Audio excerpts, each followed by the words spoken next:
Hey, good evening, everybody. Sun and Moon here on the 21st of the 11th, 2017. And so far on the panel, we have, we're on. We have Marlena from Canada. We have Cat's Eyes from America. And we have Dojo. And where are you, Dojo? I'm from California, America.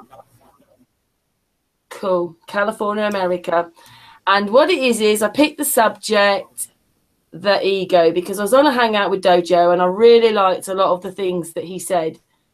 So I'm going to go over to you in a second. But that day we were talking about the ego, and it was about kind of making people responsible for themselves and their ego. That's what we were talking about, wasn't it?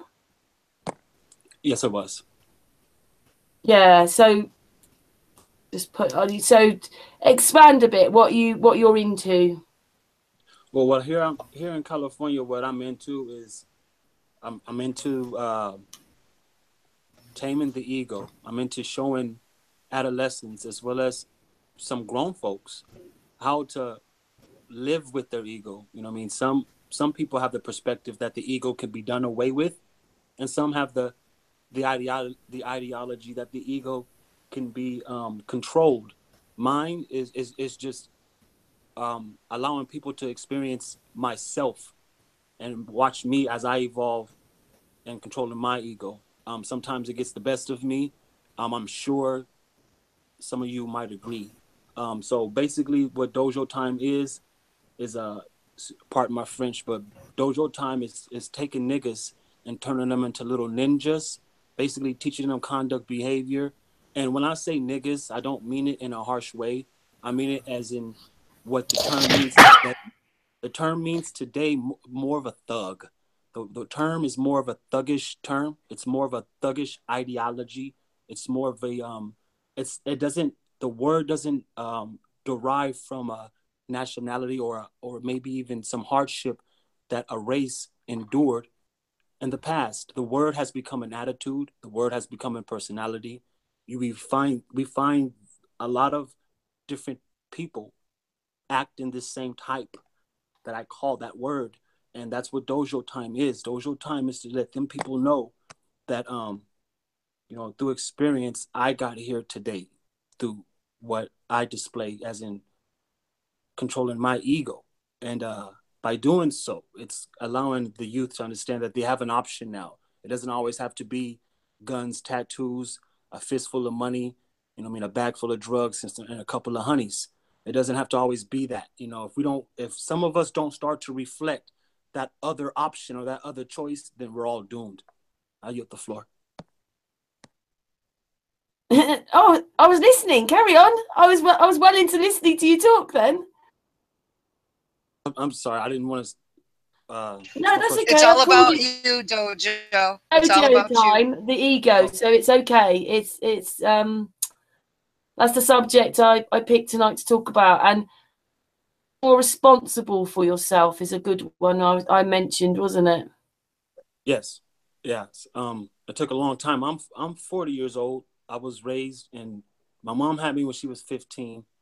I was raised in like 22 different apartment complexes. And so I've been here and there. And so the hardship that I speak of in my reality is not all gang infested. It's more hardship than anything. I mean, parvished, you know what I'm saying, in a sense of parvished in a way of you make what you have, you make good of what you got type of parvish. And so I'm 40 and you know what I'm saying, but I feel good. I've learned to adjust how to live according to my ego, and I got healthier, should I say. I started to look younger, instead of just start to degenerate. When the mind, when the brain, okay, in Dojo, what we teach is that we teach that neuro, which is the brain.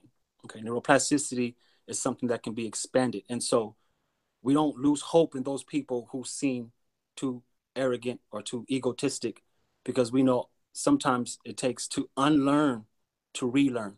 And a lot of thugs or a lot of people in the streets, they have no choice but to adapt. And so I explained that intelligence is adaptation.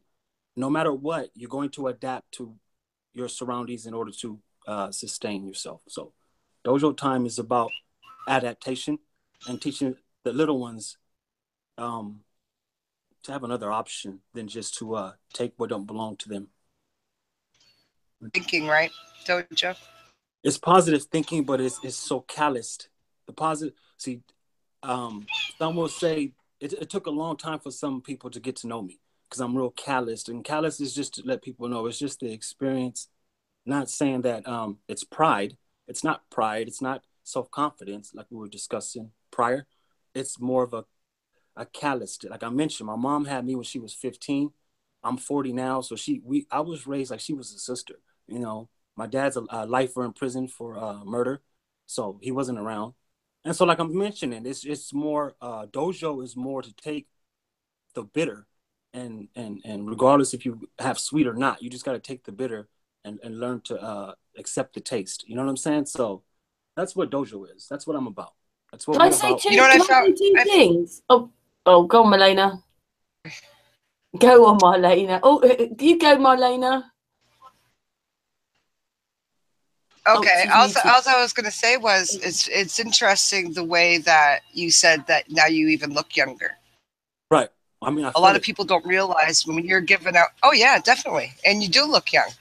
And the thing is, a lot of people don't realize when they're being mean, Mhm. their hearts and their mouths and their mind with a lot of negativity and a lot of hate spewing. It does start to show. You do Yeah. feel sick. Stress makes you sick. Stress gives you cancer. I agree. You know, the most happiest people look wonderful because of money. They look wonderful because they feel wonderful, and they emit that beauty. They emit it even the way they talk. You know, when they don't have all this negativity running through their minds, like who am I going to hurt next? Because their ego Right. gets in the way, like we were talking about. Because it Well, does. I was saying you need this ego to wake up.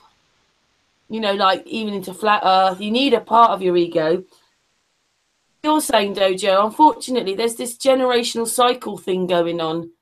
And this is about breaking it, isn't it? Because obviously it's to do with globe world and we're flat earthers. But people going to prison shouldn't be in prison, most of them, because they're emotional things that have happened rather than, and they've been sent to prison instead. So that bit's, I know that if you've killed someone, I suppose that's different, but a lot of people in prison is because of emotional home stuff that's going on. So you need Yeah. a bit of an ego to wake up, but not that kind of ego. Not that. Not that. Yeah, a lot of people that deal with that too, with like how he's talking about with his father. And, you know, a lot of people's parents that did something. A lot of people will carry that in themselves and have that poor me syndrome and expect that the world owes them everything. I totally agree, especially with the poor me attitude. The poor me syndrome is something that plagues, you know what I mean, a lot of communities here in the state that I live in California. The poor me complex really it really hinders our elders. And when our elderly is not honored and respected for their wisdom, so it's kind of like I get that concept of, you know, don't cast your pearls to swine. I get that as in the pearls being our elders. You know, it takes a long time for somebody to become wise. But I also, like I mentioned yesterday, I also understand that, you know, I mean, the fool always thinks that they're the wise man, and the wise man knows himself to be fooled. And so, I mean, wisdom and knowledge is two different things to me at this point. I just want to, I guess the main mission is to, I don't know, some people would say disarming the youth, especially in these type of environments, would be psyop. It would be it would cause more harm than good. And so that's why I took the approach to quote unquote scholarly attack through information the school system of America. And the only reason I say that is because the school system is a system that has never been altered or changed nor modified in the United States since the Civil War. It has been overlooked, underlooked, and deprived. And we all know that most of the curricula in the school system has information that needs to be completed. It's incomplete. And once it's completed, then I think we all will understand more overly how the world, excuse me, how the plane should, how we should respect one another in social, you know, I mean, in social society. That's just how I see it. And so, by my approach, is it's harsh, it's dangerous, but it allows the child to fall back. If we decide to say enough with the school systems, then the parent in the household is subjected to change regardless. They would have to, no matter what, feed their child appropriately and educate their child appropriately with their neighbor appropriately. The school system here in America, there's too many handouts, and most of the handouts that are given to the school system here, they're really it's bad. It's the GMOs when it comes to the food. You know what I mean? Sometimes even the fruits are just, it's really bad. And then the curricula is not sustaining the child. And that's the reason why when it comes to looking at the percentages of the status or the statistics of these individuals in these states that are taking these tests or going to these school systems, they're failing. The school systems are failing. They're not, if it's indoctrination, and some of us do believe the school system is to indoctrinate, they're doing a horrible job at indoctrinating. The only the see, Marlena, she kept intact the lineage, and that's another thing that Dojo anticipates to display, is that you have to keep intact that lineage, because that lineage brings that morality that you don't have to be taught. It brings that essence that you don't have to be taught. And when Marlena was explaining it today, it really resonates. So I'm sitting here writing as she's explaining, and I'm really paraphrasing everything, because this is how the new curricula has to be. If we don't begin to identify family patterns for the future, then what we're really up against a dead end street. And so, not to be long winded, I feel that all children being not forced, but being they are forced, aren't they? Really, because they don't know the truth. Definitely subjected to and they're it. never gonna get it when they see the way the brain works. When the brain is just a whole bunch of mechanisms, just a whole bunch of different parts, right? And then the science of addiction is the study of the brain. So that you just have a different parts. These parts does not, you're never going to find in any of these parts, what we call mechanisms in the brain, you're not going to find the conscious, you're not going to find the soul, you're not going to find the spirit. You're not going to be able to pinpoint these things. Those three things has something to do with the creator, and that's just pretty much it. But the brain itself, if we decided to say, let's dissect the skull and look at the brain, you're going to see it's in sections. These mechanisms, they conform in a way for that person to become addicted to these life patterns. And then they'll tell you that, oh, well, everything is hereditary. But it's quite strange when the doctor tells you that these are hereditary. They only tell you that the bad things are hereditary. They never tell you the good things about your ancestors that are hereditary. So some of us are living ancestors as we speak, hereditary. You know what I mean? And not just following cancer, hereditary. You know, there's positive things in everything. And so you can change yourself if you want to. You can change. People feel, I mean, be real with you. I mean, I know some guys, such as myself, our faces used to look real mean. You know what I'm saying? And with that meanness, you know what I mean, even our skin complexion was more of a gray. You know what I mean? It was more of like a not like a zombie gray, but more. You can just tell that we really didn't care about caring. You know what I'm saying? And that's what dojo is. It's just, I don't like to talk about it too vividly, because then people think I'm trying to act all hard, and it's not acting hard. It's just that, I mean, I don't need to go look at the Vietnam Wall to see all the names of fallen people. I can really write the names of people that I've watched bleed in the street on my back in tattoo ink. You know what I'm saying? I know this is something far-fetched, because I'm just explaining my reality, and I know it's different in everybody else's. But here in mine, you don't get a second chance. You don't get to make those certain mistakes that some of us are making on the social media platforms. You don't get to hurt somebody's feelings and then express it in a I don't give a damn way, because in reality, realities collide, and that's where ego comes to life. I yield the floor. Oh, no, that was brilliant. Thank you. It's just quite a lot of this nasty ego going around the moment, and the flat earth or has been just really nasty stuff. And I didn't think that's what being a flat earther was all about myself. If you wake up, most people are connecting spiritually somehow, and so that is a different vibration. But we're all taught the globe way, and they've got to get rid of the globe. They're still living with the globe, even though they say they're flat earthers. That's what I think. It's a process, isn't it? It's a difficult one. It's a difficult process because different we all face different environments. I say environments, but I mean sections, locations, communities, residential areas. All who we decide to spend our time with is who we end up becoming in a certain fashion, should I say? Not all the way, but here it's hard for me to explain what I live through every day to someone in a different state, let alone in someone in a different country. Only thing that we both can understand is what good is and what bad is, and what hate is and what love is. And so those are the frequencies we decide to say we're going to use in order for us to all get along and understand. I mean, I know some of us have heavy accents. I might have one to some of you, but one thing I understand, we all know frequencies, and I'm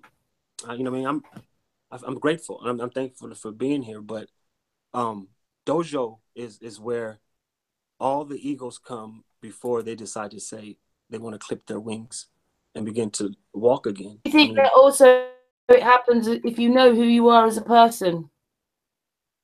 Right. I mean, we don't all quite know what we're doing here. It's a specific thing. What are we really doing in this game? It's like a game. But I mean, once this flat earth kicked in, for me, with knowing what I knew and being sensitive, it all made sense. It gave me peace. It gave me more peace in my heart. Peace in myself. But you have to work yourself out first. Nothing will come unless you know who you are. Yeah. Flat Earth gave me my why back. I've never had a why before. I wouldn't question anything. You know what I mean? That's why when the concept was, when I had a chance to actually go for the debunk myself, you know what I mean? I came from a heliocentric background. I studied dark physics real heavy from the heliocentric background because the dark physics was a model and a subject that they had coined themselves that was unknown. And by me targeting the dark physics area allowed me to do so without having to seek academia from any of their universities. And so they can't sit there and say, well, you can't study dark physics because according to this or according to this theoretically or this or that. They couldn't do that because they said themselves that they didn't know what dark physics was and they were studying it themselves. So I said, okay, this is my chance to study something that, quote unquote, these scientists, these heavy scientists studied. And so when I got involved with Dreads, he became a flat earther before I did.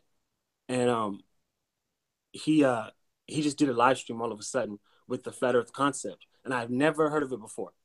I've never heard of Brother Sanchez. I never heard of anything before.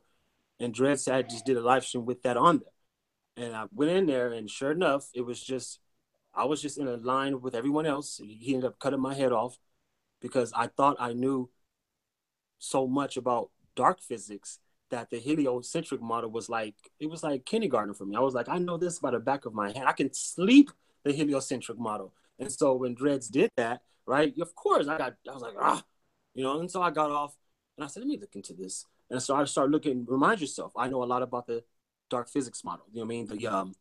The dark physics model is darkness must expand before light in order for light to follow the rule that it must expand. So light travels, and the rule of light, meaning that it will not bend a corner unless the light hits an object. So we know light travels at the speed of light, but in order for the speed of light to travel, darkness would have to be expanding. And now when we understand those two concepts in that dark physics model, it allows us to understand what supermassive black holes do. It allows us to understand what ether is. It allows us to understand other things.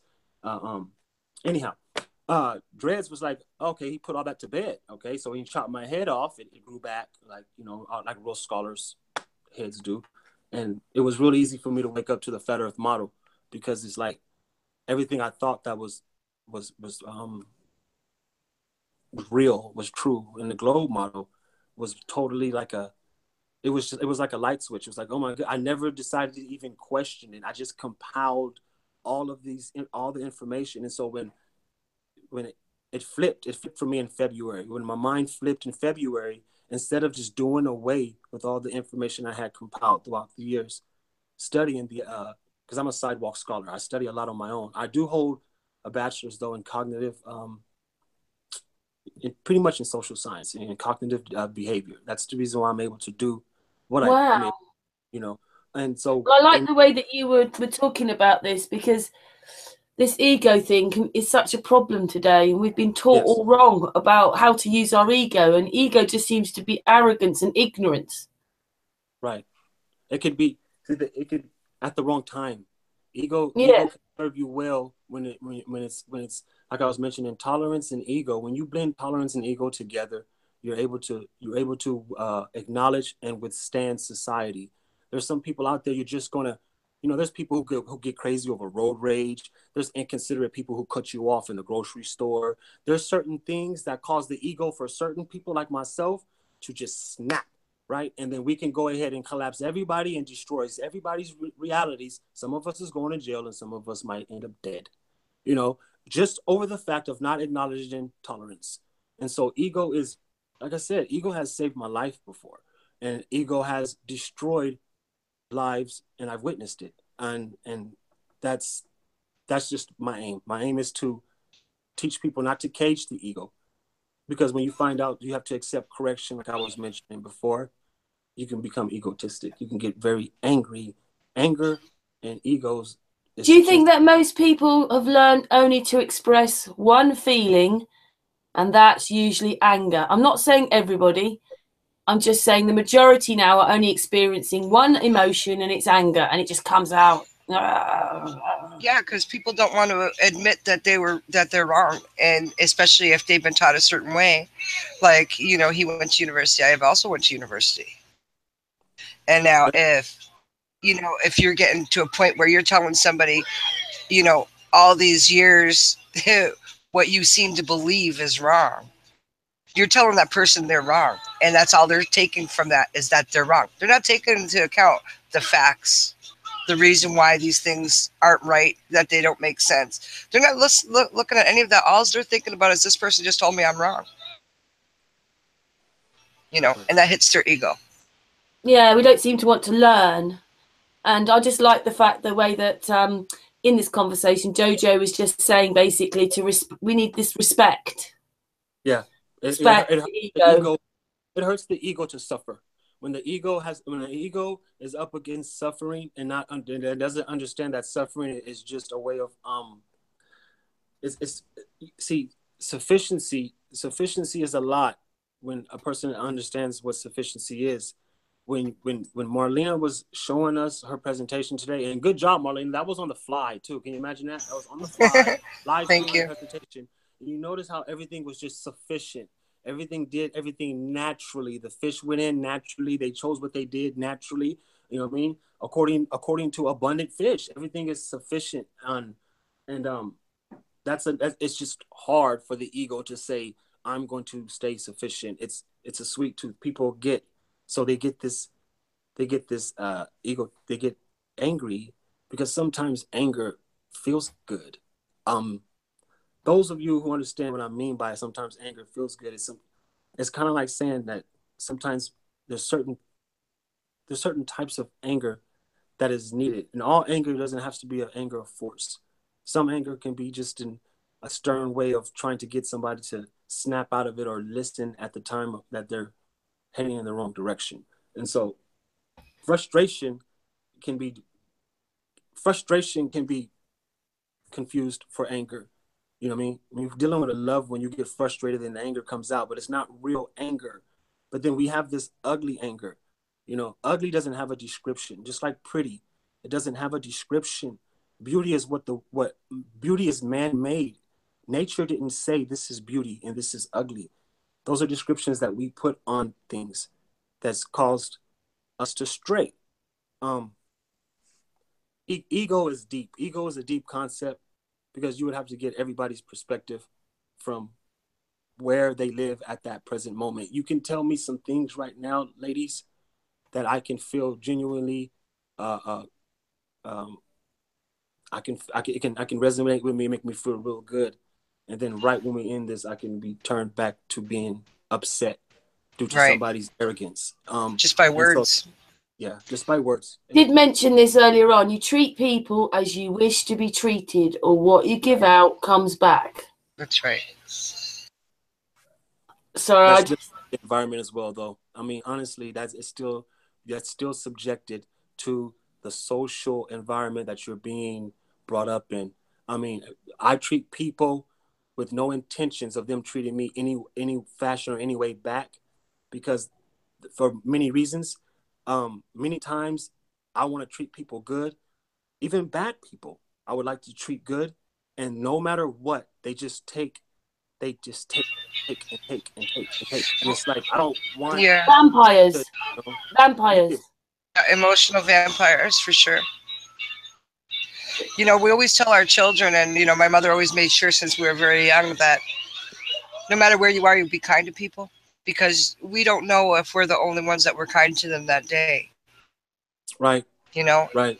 And that will change somebody for their day. You know, we don't know if they just got slapped around by their husband or wife or whatever. We don't know if, you know, they just had a really bad day at work. You know, we don't know this stuff. But we do know what we know when we come in contact with any person. So when you walk by somebody and they're, you know, be kind, smile back, whatever. Or, you know, with me, it's a habit now I have of paying for the coffee for the person behind me. Because you don't know if that's the first time someone's even been kind to them. Because people come from very different, like he said, different very households, different lifestyles. But one thing that we all do know for sure is love and kindness. Yes. For sure. You know? So how was your day? Like, say if you're teaching. Got to teach each other again then, basically, as a whole. Mm-hmm. So when you're teaching. One thing. What does the Micmac tribe teach about ego? Just asking. Well, it's, you don't let it get in the way of living. If somebody's giving you something or trying to teach you something and you were taught a separate way, say, we don't have that getting mad at somebody because you're taught wrong. Patience is the biggest thing that we're taught here, is to be patient. You know, patience does solve a lot of things. If you sit back and listen to what someone has to say instead of jumping on every word they're saying because you don't agree, there is always something in somebody's conversation that you will agree with. But you have to try to step back and look at why they're thinking or saying the way they're saying something, you know. But patience and kindness is a really big thing. The ego, it goes right out the window. If somebody is very egotistical, we have them come into our circle. Like we said, we have our talking circles. And so what we do is we hand over the talking stick. So when it gets to certain people, say if this person was doing that egotistical, I'm better than you are crap, we're all equal in this circle. So when it comes to my turn to talk, and this person had, you know, it takes a lot of patience to sit there and let somebody talk, especially when they're talking about you.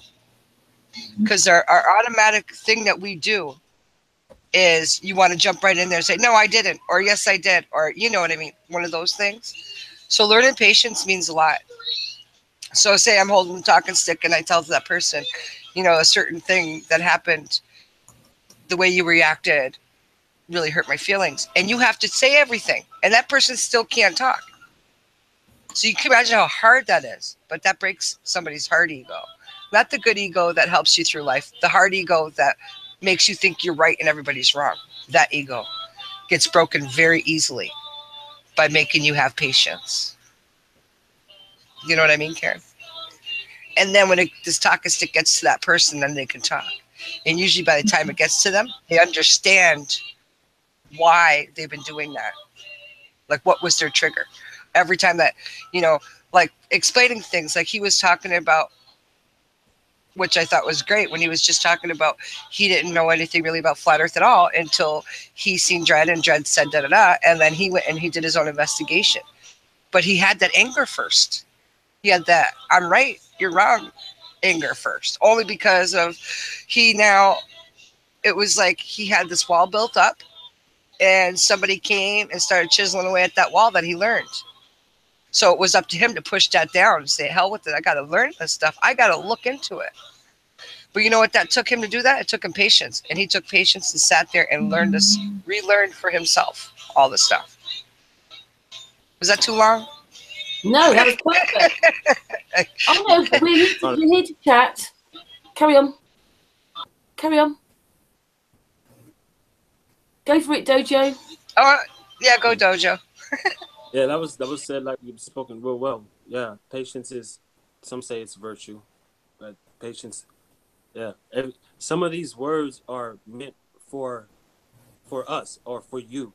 You like when I teach my children about respect, that respect stems from self-respect first. So it basically, when you respect someone and their things, you're really respecting yourself, you know what I'm saying, first. And so, because it's hard for somebody to, it's just real hard for the respect thing out here it's real. It's a dire need in California. Respect is a dire need. It's more difficult, and you know, and I'm not going to be hard on any of the single parenting, but single parent households, it's divisive. It's divisive. It was caused in order to break up the household. You know, the families, and some would tell you that breaking up families was started, the African American or the Black communities were targeted first, or it doesn't matter who was targeted first. It doesn't matter that they're even targeting the communities. What matters is how important you keep your how important the bondage is, the culture. You know what I mean? Like Marlena's referring to today. Like in my family, it's a family of 5. I got, we're a small family. I mean, but my intermediate family of 5, my 3 other children, I assigned us our culture. I assigned us what traditions we decide to say that we're going to live by and what's going to be carried on and passed through. I decided to have a hand in my daughter's future as to who they marry. Not like Saudi Arabia style, not like that, but in fashions to way. Who's to say that who's to say that a woman has to take the husband's last name? In my family, my daughter's husbands will become Alexander, so my daughters won't be taking the last name. If anything, it'll be branched. But that's right. There's just things that I do in my family, or should I say, how I'm raising my children, and that it's gonna help me. And you have every right. Yeah, you have every right to, as the patriarch of your family, you have every right to do that. Just like our chief here, he has the right to, teach us certain values, because it is a valuable thing. Yeah. And like we all know, that all humans are carbon. Like we're carbon based. Everything is carbon based material. Like I was mentioning earlier, I grow my locks in regards. My son is an engineer, but he's an engineer for the future. And anyone who knows about technology, they know that the prongs that are made of gold on all the I/O cards, or anything that conducts the energy for computing, they look for something that's really heat conducive. And so one thing that they did find was diamonds. Diamonds don't conduct heat, but yet they can transmit. And so it's a far-fetched will, but in my will, when you die, they can take your cremation, your ashes, and they can convert those into they can extract the carbon out of your cremation and makes like fake diamonds, synthetic diamonds. So they say. Well, this is allegedly. And my hair would make like 5 or 6 of them. My body would make like 4 or 5. And now the reason I'm doing that is because if I got about 30 more years left, 2040, 2045, give or take, my son decides to become this Jimmy Neutron type of engineer, he can use those synthetic diamonds and possibly make a dimension phone. I am a high believer that eventually we'll have phones that will allow us to speak to our past loved ones through frequencies called the dimension phones. I just think that it's just being ushered. You know what? I totally agree. But you know what? You could do that right now. The more you decalcify your pineal gland, which is your phone, your internal phone, it was calcified by, all of these crap we putting into our food or water, whatever. That's why there's such a big deal on get the fluoride out of the water. There's some countries that don't allow fluoride in their water. And if you notice these certain places that these people are very spiritual. These people do the talking to people, and I totally agree with you. And I think it's going to be sooner than, and us teaching our children here, and we've always been taught this way over thousands of years, to do this stuff. It is interdimensional speaking. A lot of people only do one way because they don't take care of themselves enough to be able to reach that certain plateau. Praying to your creator, praying to God, that's a one-way thing, but there's a two-way thing that goes on, I'm sorry, I didn't mean to butt in. No, keep going. It's brilliant talk. But does Cat's Eyes want to say anything? Hi, Fiona. Well, I really, going back to patience and respect, sometimes people, especially the society it is now, there is no respect. There's no one has patience. And it's sad because I will say for myself, the government has in the United States, I'm pretty sure Dojo will agree, when we used to, our parents or grandparents really, when they used to hit their children, and I say for myself being young, to get them straight, you can say. And now when the government passed that law that you can't hit your child, you end up getting report. This is where all the chaos is coming from too, because these children, they know that if a parent hit them, spank them, whatever, they can go to the school and say, well, my parents hit me. And, that's where it started. There's no respect. They don't have patience anymore. The parents don't have it because of the society that we live in right now. And a lot of it has to do with that, passing that law that if a child gets hit, you get in trouble. The parents do. And the children know that. And so what they do, they keep doing it, and it's a circle that it's going to keep going because of the society. That's the way I see it. I see children that don't respect their parents. And of course, the parents know they can't hit their child, which is... I gotta say something about that though, real quick, if you don't mind. Sure. It's the way that it's the way the parent is bringing up their child. I never beat my children. I wasn't beat. We don't beat our children here. We don't hit them because you're teaching your child violence. You're teaching your child it's okay to hit somebody else if you don't agree with what they're doing. That's what you're teaching. So now these children are disrespectful to their parents. It's because their parents aren't parenting their children. They're not teaching them at home. What they're doing is they're sending their children out to schools and stuff like that. And then they come home, they feed them and put them to bed. This is how it is. They don't have any interaction with their children. A lot of parents aren't even taking their time to even spend weekends with their kids. They send them off, say, to their grandparents or to their aunts, or send them off to these, whatever group they have them in. And they're not doing proper parenting. You know what I mean? Like this, where you spend time with your child out of teaching your child how to be kind to each other and be nice to each other and do this instead of that. It's not kind of ego stuff, but do you think that's because the parents haven't been taught either? But it is kind of an ego, right? Because you get these angry little kids that are going around being mean and disrespectful. And like she said, they go to school and say, yeah, my parent hit me, knowing that they're going to get their parent in trouble. To me, that's an ego problem. Yeah. But that child has to be like not physically hit, but knocked down a few notches in their head that it's not right to disrespect your parent in that manner. You know what I mean? What do you think of that, Dojo, since you have a different way of that? Sorry, Kat, I didn't mean to cut you off. That's so okay. It's okay. Mm-hmm. But I agree. Go ahead, Dojo. That's great. She Kat's is on the money. Those children who become adolescents, 18, 19, even in their 15, 16-year-old, they have this when they understand that when they understand that there's not going to be no disciplinary action. And I do agree, Marlena. I've never raised a hand nor use anything to physically touch my children. But because there's a way to, how do I say this without sounding crazy?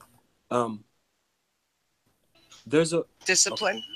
Yes, Maybe. but there's a way as an adult when see the innocence of a child. The way I explain it is using lambs. You know how they kind of like how they use it in the Bible. Because a lamb, a lamb doesn't have a defensive mechanism, meaning that if you come up on a lamb to slaughter it, it's just gonna sit there and man. You know, it's not gonna buck you. It's not gonna bite you. It doesn't have a defensive mechanism. It's just fear overcomes the lamb totally in its totality. And the only thing else that I describe that has the similarities of that is a newborn child, whether if it's an animal newborn or a human newborn.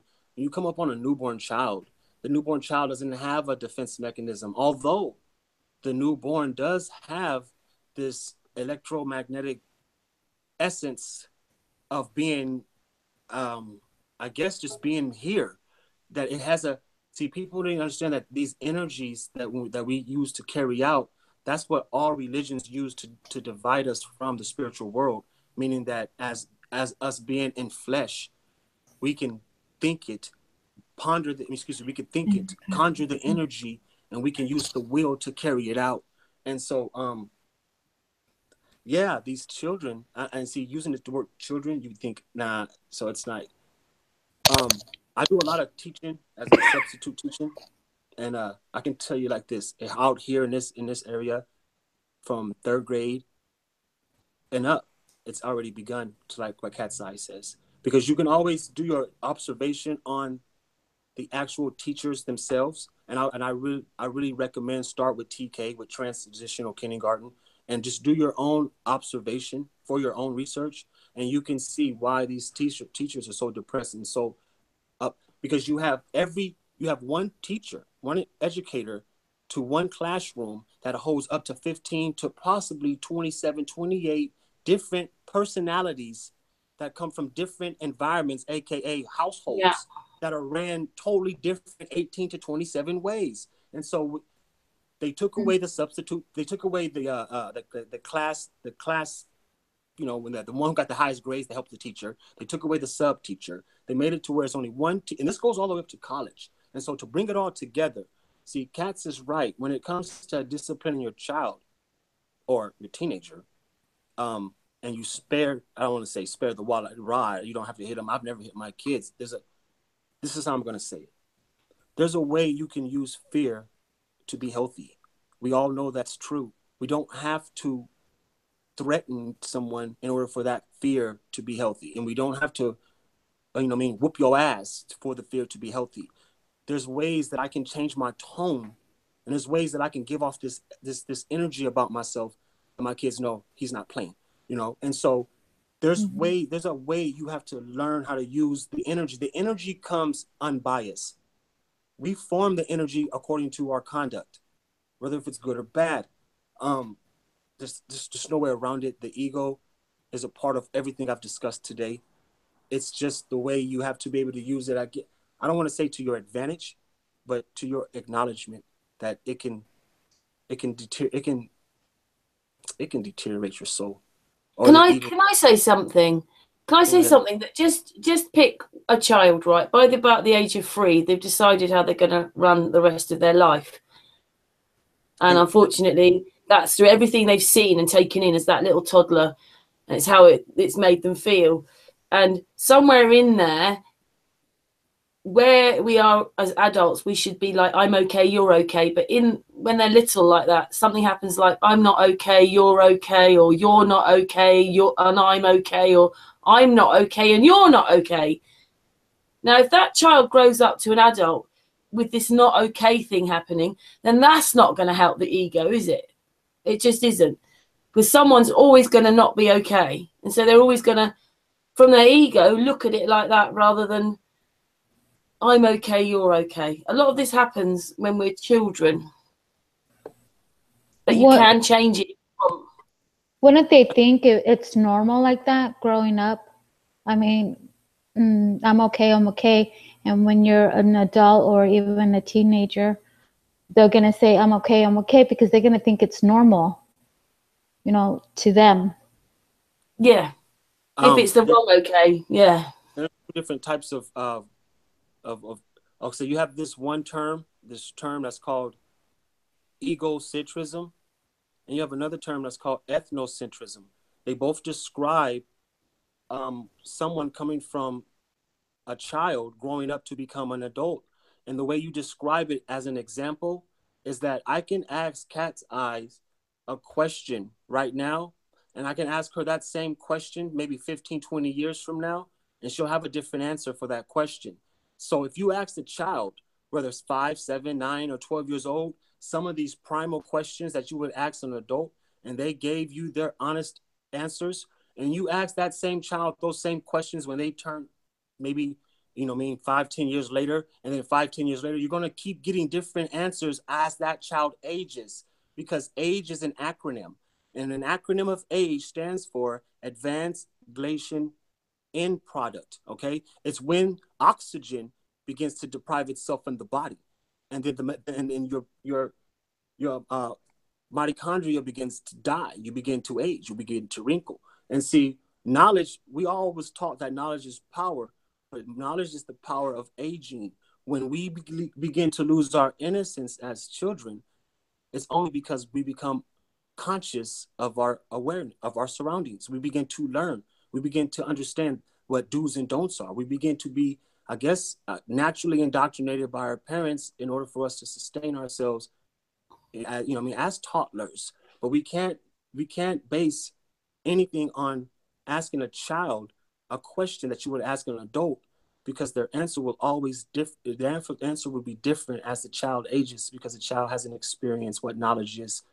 Knowledge and innocence comes together, and it makes wisdom, but it also takes away the innocence, and the innocence gets overshadowed by knowledge. There's sometimes I wish I could just start over and just wish I didn't know nothing. Some of you probably telling yourself, damn, this dude talked with these words. There's 2 ways I've learned words. One, because I cussed a lot.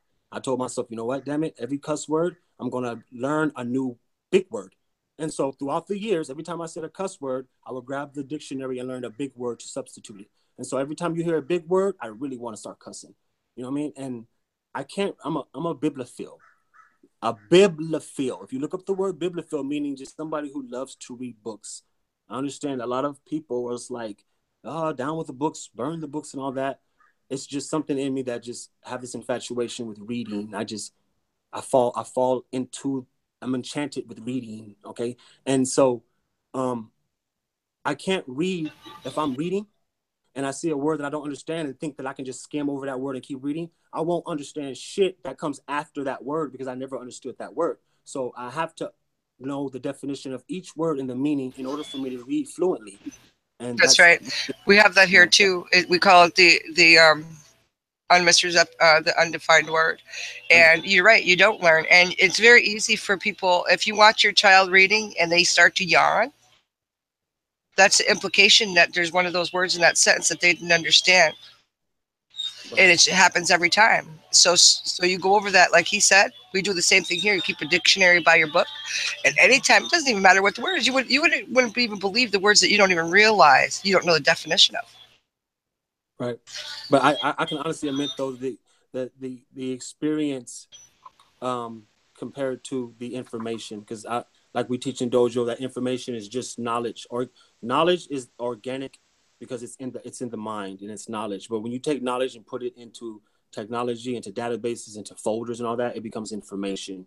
It becomes, what it is. And so the way Marlena has displayed today, once again, is that experience through that cultural experience has yet and still reigned more important in the household, let alone the future of people's lineages is the cultural experience. Let the grass, go between your toes. Here in America, especially California, this is the concrete jungle. There's so much cement everywhere, freeways, concrete.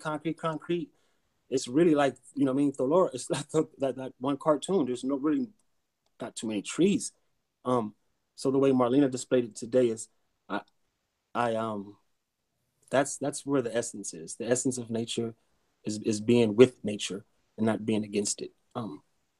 I give the floor. Oh, yeah, you said that really nicely, Dojo. I like that. Someone, Sean G, like Thank you. that. And very nicely as well, Marlena. But we're jealous of Marlena because Marlena's had all these ways from a child, and we're having to sort of learn them again as adults and see it all differently now. Whereas Marlena's had it from birth. Thank you, Karen.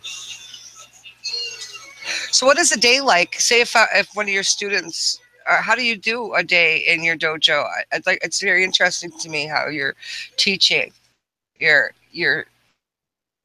students, or As of this entire year, I've been figuring out, because I'm a part of a small community that I live in. I'm a community activist. Where I live in my small town, I wasn't born and raised here, but I brought what I needed that was necessary in order for me to say I can keep where I'm at now. I can teach it the good things and not bring the gray clouds from where I came from. And so now that I'm here, and this is more of a kind of on the outskirts, you know what I mean? But I'm already a part of my community here. I'm already a part of my county here. I'm already well known by certain people who has streets named after them. And so all this year with this flat earth information and me refreshing my thoughts with what I need to know in order to say that, okay, I can scholarly offend or defend with flat earth information. Flat earth does have a way you have to present it if and when you have to present it to a globalist or somebody who is actually a prospective listener. So what I do is what I do is just use all my experiences in my community. So everybody around me in my community know who I am, how I get down, what I've been through, and what my motivation is. And so what I've been trying to do all this year was to bring I've been trying to bring my real life, my reality, social life with my community. I've been trying to merge it with Professor Frequency, with Pro Freak, and this flat Earth new mentality. And it's been so many different conflictions that it's hard to do. The reason why I say that is I really wanted to come on this channel today with my new account. Those who listen to me now will have a chance to go and view my videos on my account, and they'll see the transition and that I'm going through. I mean, some of my old videos are really tyranny. They're really cruel.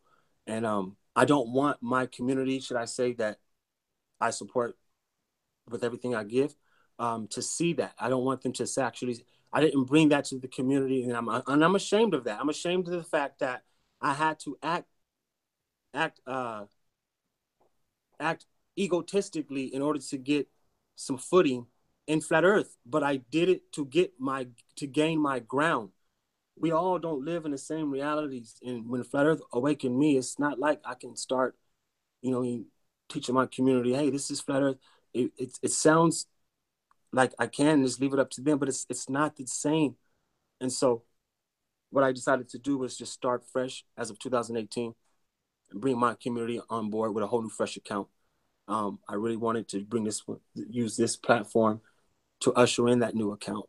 I'm doing my best not to cuss. Some say just be yourself, but conduct is what we hold up as a principle in dojo. I want to give you a big flat earth hug. Yeah, I mean, I'm so thankful to meet you, Karen. Yeah, I am. That's great. I'm really proud of you. Sometimes though, when you actually need to tell the truth. And to conclude your question, Marlena, because I know I just started to ramble. I have a program called the Young Scholars Program, and what I already do is I take single parent households or broken households who don't attend to their children in the appropriate way, and I teach them small curricula to exert them in the curriculum that they're having in their classroom. And I have documentation of this. I have statistics of this. I got, so what I'm saying is I'm still combating the teaching system, but I'm doing it one student at a time. So when they say that no student left behind, I'm the true standard and the true model of that. They decided to leave them behind. I'm doing the best I can to teach each individual child to learn according to what they find interesting.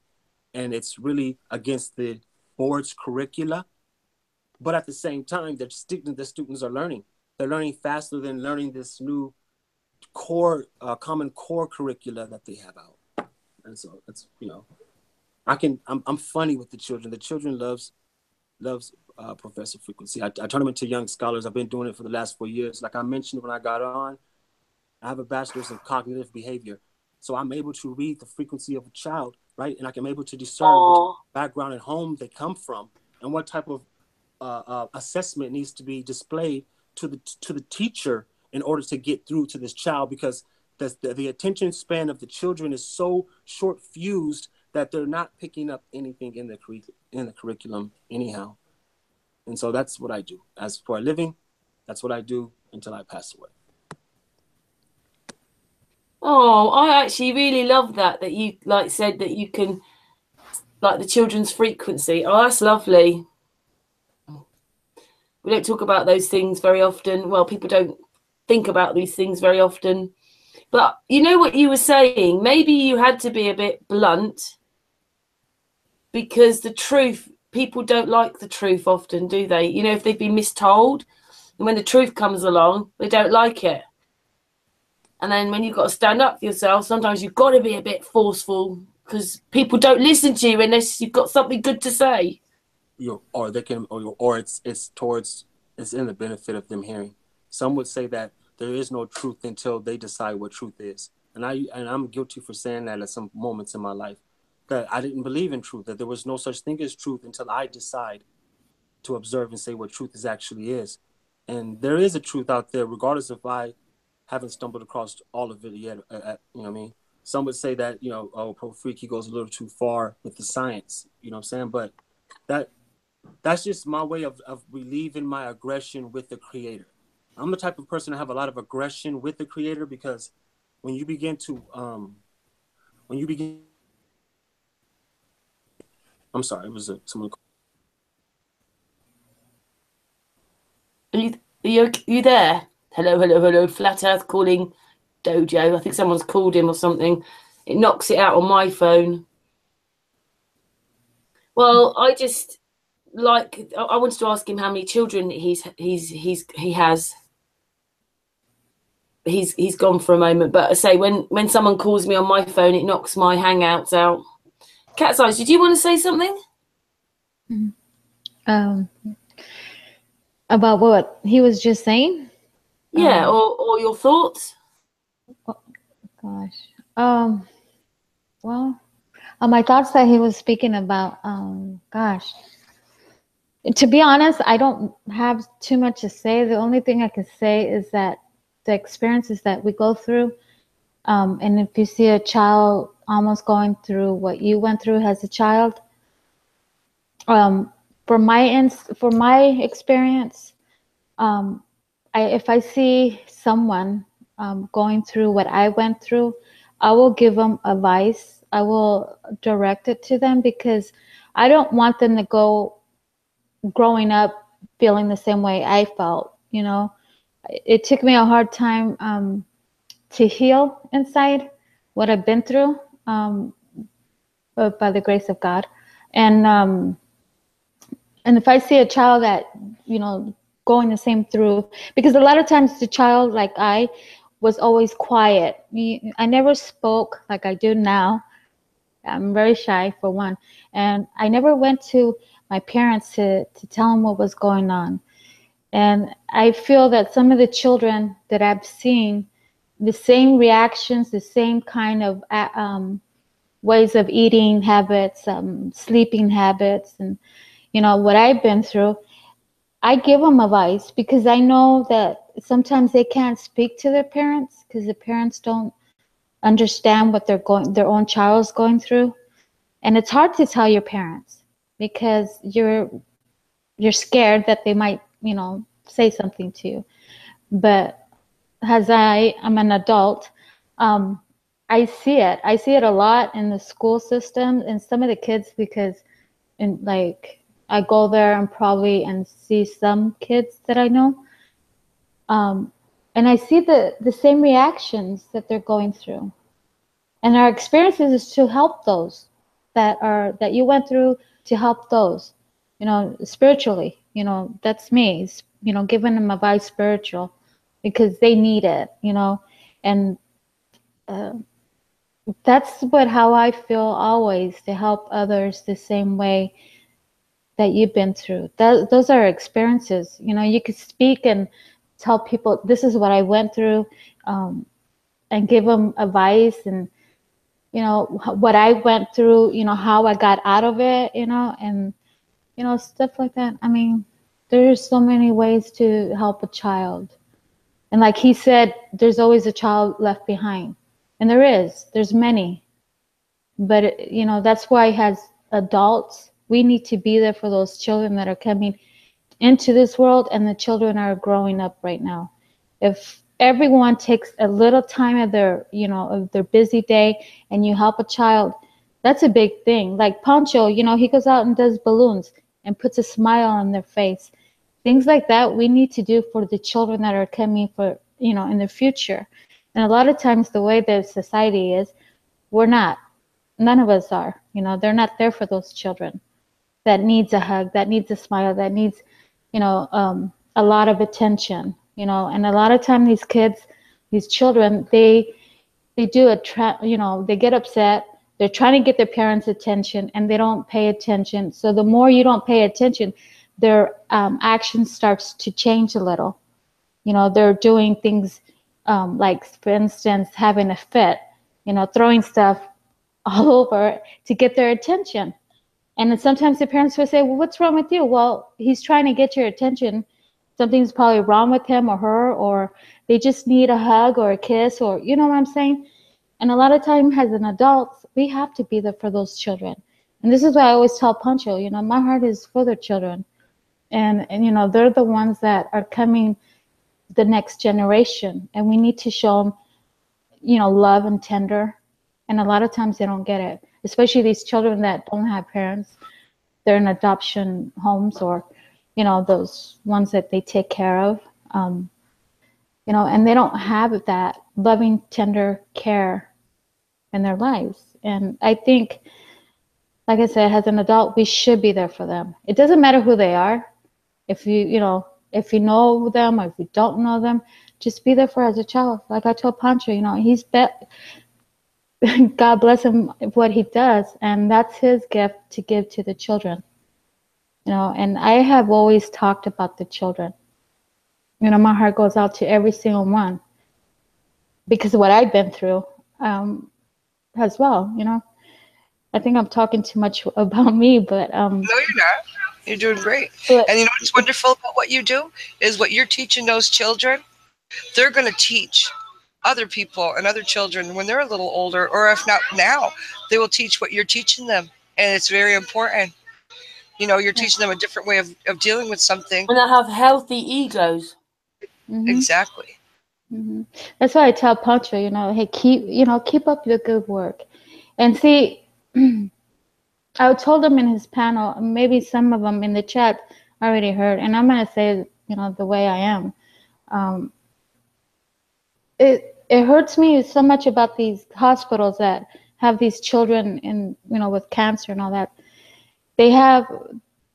I feel in my spirit that they're using them as as an experiment on them, because they have cancer and all that stuff, chemo and all. And a lot of times, to me, they're being used in a way that I get upset. I really do, but it's not upset like I'm angry. I'm upset what they're doing to these children. And I was telling Pancho, I said, I will love soon, hopefully soon, go to St. Jude's. I don't know which the one's close to me, and just give them the love and tender care, because really they do need it, and the parents. But we all have to be there for these children. It doesn't matter who they are. Honestly, it doesn't matter. God puts these children in your path for a reason. And until you understand God's, our creator, what he wants you to do, for, just give them love. That's me. Give them love, care, and a smile, and hug them and say, there's people out there that care for you. Or there's our creator loves you, because a lot of times no one tells them that. That's the way I see it. I see it now, and these kids have sad faces, and they're single out.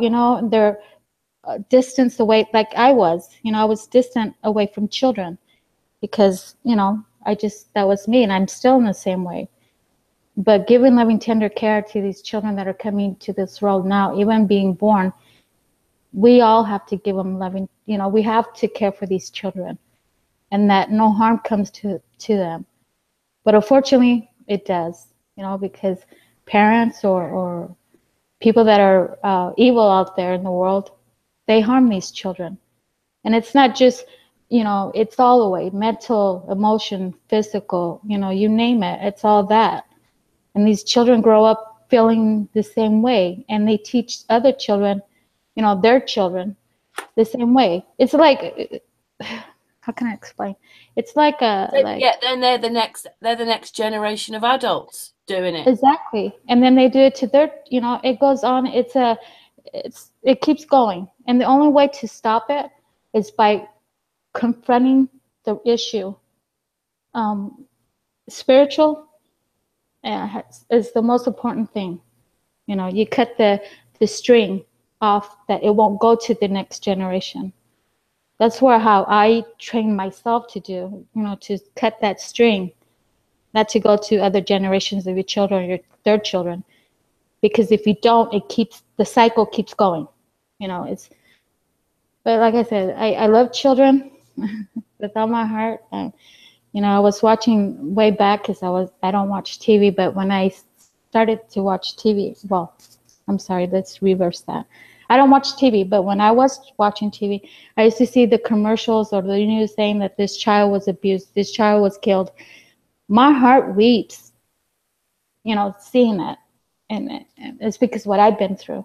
And also because these parents don't care, and I care. I think if just one person like me, and I pray for them, that's all you need. God will hear those prayers. And we all need to, it's like flat earth. We all have to get together as unity. We all have to get together as a unity for these children. That's the way I see it, because they're the next generation that are, the way the world is, they're the ones that are going to suffer. The one thing I've noticed with psychology is that if parents have had things done to them as children, they usually do it to their children, and they take back from their children what's happened to them. That's usually what happens. Yeah. And I say for experience. I mean, I wish somebody was there for me, and nobody was there. I had to learn the hard way. You're there for other children, aren't you? That's really lovely, Kat. I had to learn the hard way, because, like I said, I was always by myself, and as little, very little, and I still am. I'm the type that, I'm by myself. I don't like to how do you react to other people. But when it comes to children, I react with them. I talk to them, and because that's me. That's who I am. And as an adult talking to another adult, I can't get that communication. I don't know why, but I can't. But when it comes to a child, I'm there, and I'll help them as much as I can. I just see them, I just help them out. I mean, we all have to. And I think that God gave me a good heart to help these children. I think if I had a big house, I would have a lot of kids. But unfortunately, I don't have a big house. But full of children, sounds like. Yes. But only he's God really knows. Nice, like in that bit where Dojo, he's picking children, he's starting with the children. That's exactly. We have to, and I'm glad he's helping these children, because they need to be directed to the right path. And they won't have those kind of egos, will they? They won't be filled up with all this indoctrination that we've had, and I'm better than you. Get out of the way. That's what it's like. Exactly. Not. Me first. Yeah, very true. But yeah, That's who I am, Karen. Pancho knows a lot what I have told them before, but that's who I am. I love children. I care for them, and I pray for them, even those that are in the hands of evilness. What's going on with them. I pray Children for are them. magical. They're magic children. Right, right. And these children that are being sex slaves and being abused and using them as, what's going on in the world with them. We have to pray for them. I always pray and say, God to set them free because they're suffering, and who knows if they're alive. You know, that hurts me. It hurts my spirit because you can't do so much for them. You know what I'm saying? They're somewhere, or they passed on, and there's so much you could do, and those that you can't reach are the ones that need us. You know what I'm saying? I'm gonna get sentimental here, but I don't want You to. did really well there, Kat. So that was lovely. Very well, because she's most definitely right. I've always taken proper precaution because I know how simple can be destructive. I know how sometimes it can be a little fudge, but it can be turned to something devastating. And she's definitely right. I mean, as the time progressed, you notice that as people become more touchy about sex and their genders and stuff like that, that pedophilia is really something that all parents, whether single household or not, is expecting. And sometimes it can even be manipulated as to may think someone is up under that. And so my liability is I'm never alone with the child. I'm always with in the classroom environment with all the other students or on the playground. And every time there's a child that comes over to stay the night with my wife will tell you, and she think it's a phobia. It's not a phobia. I just know that some children are so devious that they'll make up stories and have an innocent person things so many things the so many things are occurring just so in the fashion that is unbelievable. And when you try to explain yourself and you're not able to grasp the words, I've encountered so many stories. Like I mentioned, I'm highly street trained and I'm well educated. You know what I'm saying? So I've had a taste of both worlds, should I say? And I can tell you right now, teaching children, I'm with Cat's Eyes through and through, 100%, a hundo.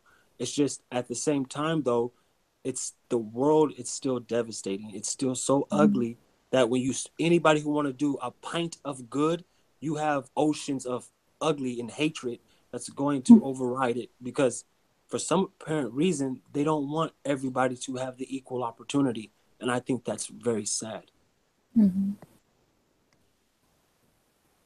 I agree. But yeah, Carol, we really need to step up for these children. Honestly, I mean, I think if we it'll be a better place for these children. Because even these children that goes to foster homes, thinking, oh wow, they're gonna treat me right. You know what? No, a lot of times I can guarantee you they're not being treated right. It's terrible, and we need to step up, huh? Yeah, I was in a foster home for a while. Yeah, I was in a foster home for a while. I've had my shares of um of being jailed. I don't have any felonies. I've never caught a felony. I've never been to prison. I've done a couple of county time here and there, but that's just a short story. But you're right, though. It's just so difficult trying to make it. I just want to see, I feel that every neighbor, and meaning everyone, should have the same equality at the same time. And if there's a glitch in somebody's reality with their children or their household, it's an easy fix if we all just, you know what I'm saying, Take assist or that time. take that time. Exactly. These children are, I mean, I've been doing this for a couple of years now, and I can, I mean, out here, it's like, I love it where I'm at, because it's like things like pedophilia, you can't get away with out here. They have a certain system to where you don't get away with it. And if you're caught, you have to register and tell your neighbors everywhere you go, all that. So that's taken care of. The preventative measure for that's taken care of. But out here, what really bothers me with these children is the narratives that come from the household. Like, I'll explain one. Like, where I'm at, there's the population is majority Hispanic, or should I say Mexican. It's not a problem with that. My wife is half Mexican, half white, European, whatever. I'm a Latina. Latina. There you go. And well, so my young scholar program is filled with bilingual like Latina children. You know what I'm saying? And they the reason being is because they adapt to my children. My children are the teachers in my program. I don't teach in my program. What I do is teach my children their curriculum, and they teach the other children. You know what I mean? So this is making sure that my lineage stays strong. Anyhow, yeah, it's things like, I mean, people's skin that looks like poop. You know what I mean? It automatically gives the thought of what black is and what, quote unquote, what nigger is. There's small little things that are just, I call like little small residue that's in households that people don't see, that causes their children to be curious about whether if it's the language to use or the behavior. Like, lastly, I'll conclude. I raised my son and my daughters to where they can use cuss words freely. They never knew what a cuss word was, because as soon as they started talking, I didn't give them I didn't indoctrinate them, tell them these are cuss words and these are good words. I already knew that the energy of these words will let me know how they will project the word. And sure enough, it worked out like a charm. They don't harbor cuss words like all these other youngsters. Sometimes I'm in the store and I'm not throwing nobody's kid under the bus, but these people's kids cuss so bad. Everything is a cuss word. And I just, I cuss sometimes, but I don't want my kids to grow up degenerating themselves because they think cussing is cooler than talking with conduct. It's a dojo principle, never fails. Conduct is a dojo principle. How do we teach the children, or should I say, teach the children to have self-motivation to learn about flat Earth and to learn about the truths that they don't give us in the national standards here in this country or any other country? Is it wrong to say that learning should be first and foremost the responsibility of the household before we say it should be a statistic at school? I mean, it's a parent. I think it's the parents first. I mean, to teach your children, not to say these words, not,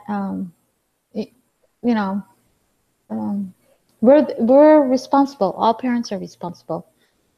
Mine changed with my children when I got into psychology, but I'd been looking at the fact I had 3 kids, and that's how I was dealing with them. 3 kids, they were a number. And I had to learn each one was an individual, when they were little, remembering each one was different. Yeah, true. We're not all the same. We're all different and individual. No one else is you and no one else is me. So we have feelings.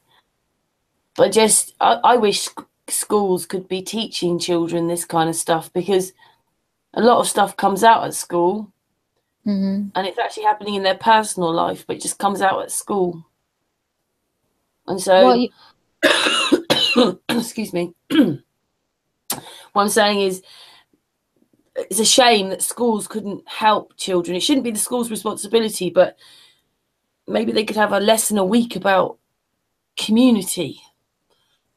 Something.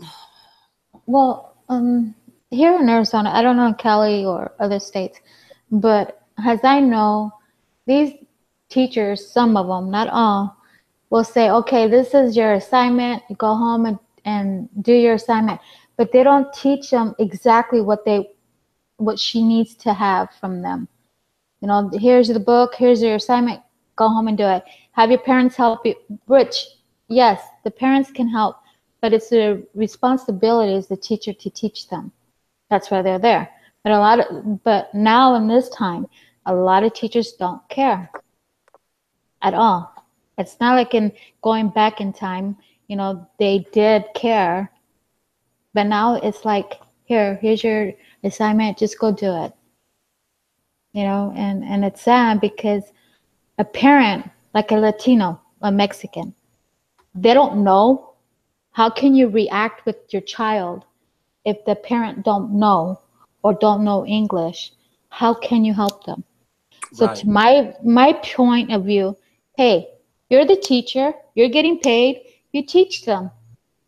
But instead, no, they don't do that. They want the parents to do that, you know?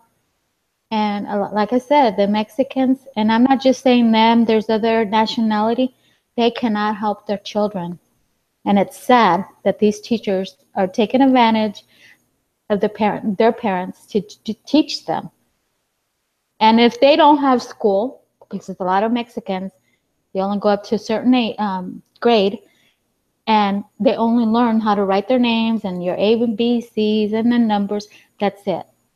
They don't go beyond that because that's their laws. You can stop going to school. Do you think part That's of that not like cat here. size is because teachers have got so much regulations, they've got so many reports to make? And I mean, before maybe a child could have gone to a teacher 20 years ago, but they can't anymore because the teacher's so laden down with homework and rules and regulations. There's no time for them to be nice anymore. Exactly. But also it's they don't care because because of their pay. Well, if you don't pay me, this is their way of thinking. Well, if you don't pay me enough, why should I teach them? That's the way I see it, and unfortunately it's sad because these children, it's not their fault that this teacher is not getting enough money. You're there, you went to school, you're supposed to teach them. It's not the other way around, for the parents to do it. I mean, I get upset because of that, because I see children struggling, especially if you're a Mexican and you come into this country and you're trying to learn English, and you struggle all the way even to high school. And it's sad because, again, the teachers, what they're doing to these kids. And I'm saying from 5 years to high school, they're struggling. Some of this isn't the teacher's fault, though, is it? It's society. And now we know that they're, like some teachers do know we're flat, and a lot of teachers won't say because they're being paid by the government or whatever to be a teacher. Right. So they won't Right. say. I mean, there are Steiner schools. I don't know if you've heard about those from Germany. They were started before or in the Second World War, where they take children and they don't use the colour black, and they let that child come out of themselves with drawings and stuff. And they also sit in groups and talk. And the children learn a lot more from listening and talking and being involved in a group. Yes. Our kids sitting down in a classroom, you're not allowed to speak, you're not allowed to say anything. You've got to look at the blackboard and the teacher's writing with their back to you all day long, and you've got to take all this in. It's a bit boring, isn't it? I'm going to give you an example. Well, it really happened. There's a neighbor. It's her sister. Well, it's two.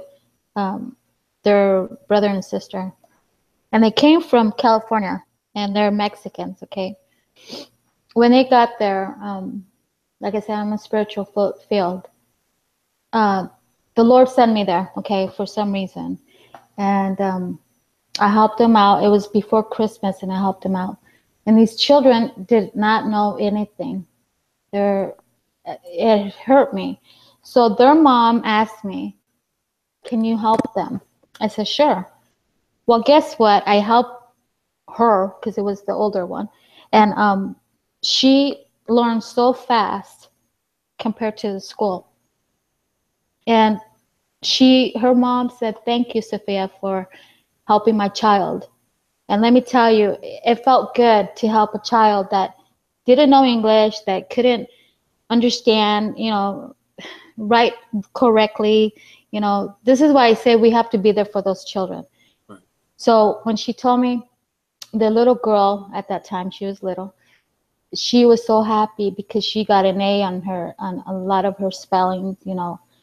She was just happy. And it's sad that the society is teaching children like the ages, like I said, 5 and up. They're not teaching them correctly, how to write their names correctly. There are teachers out there that do care, but us as a society, we need to step up to help these children to learn correctly.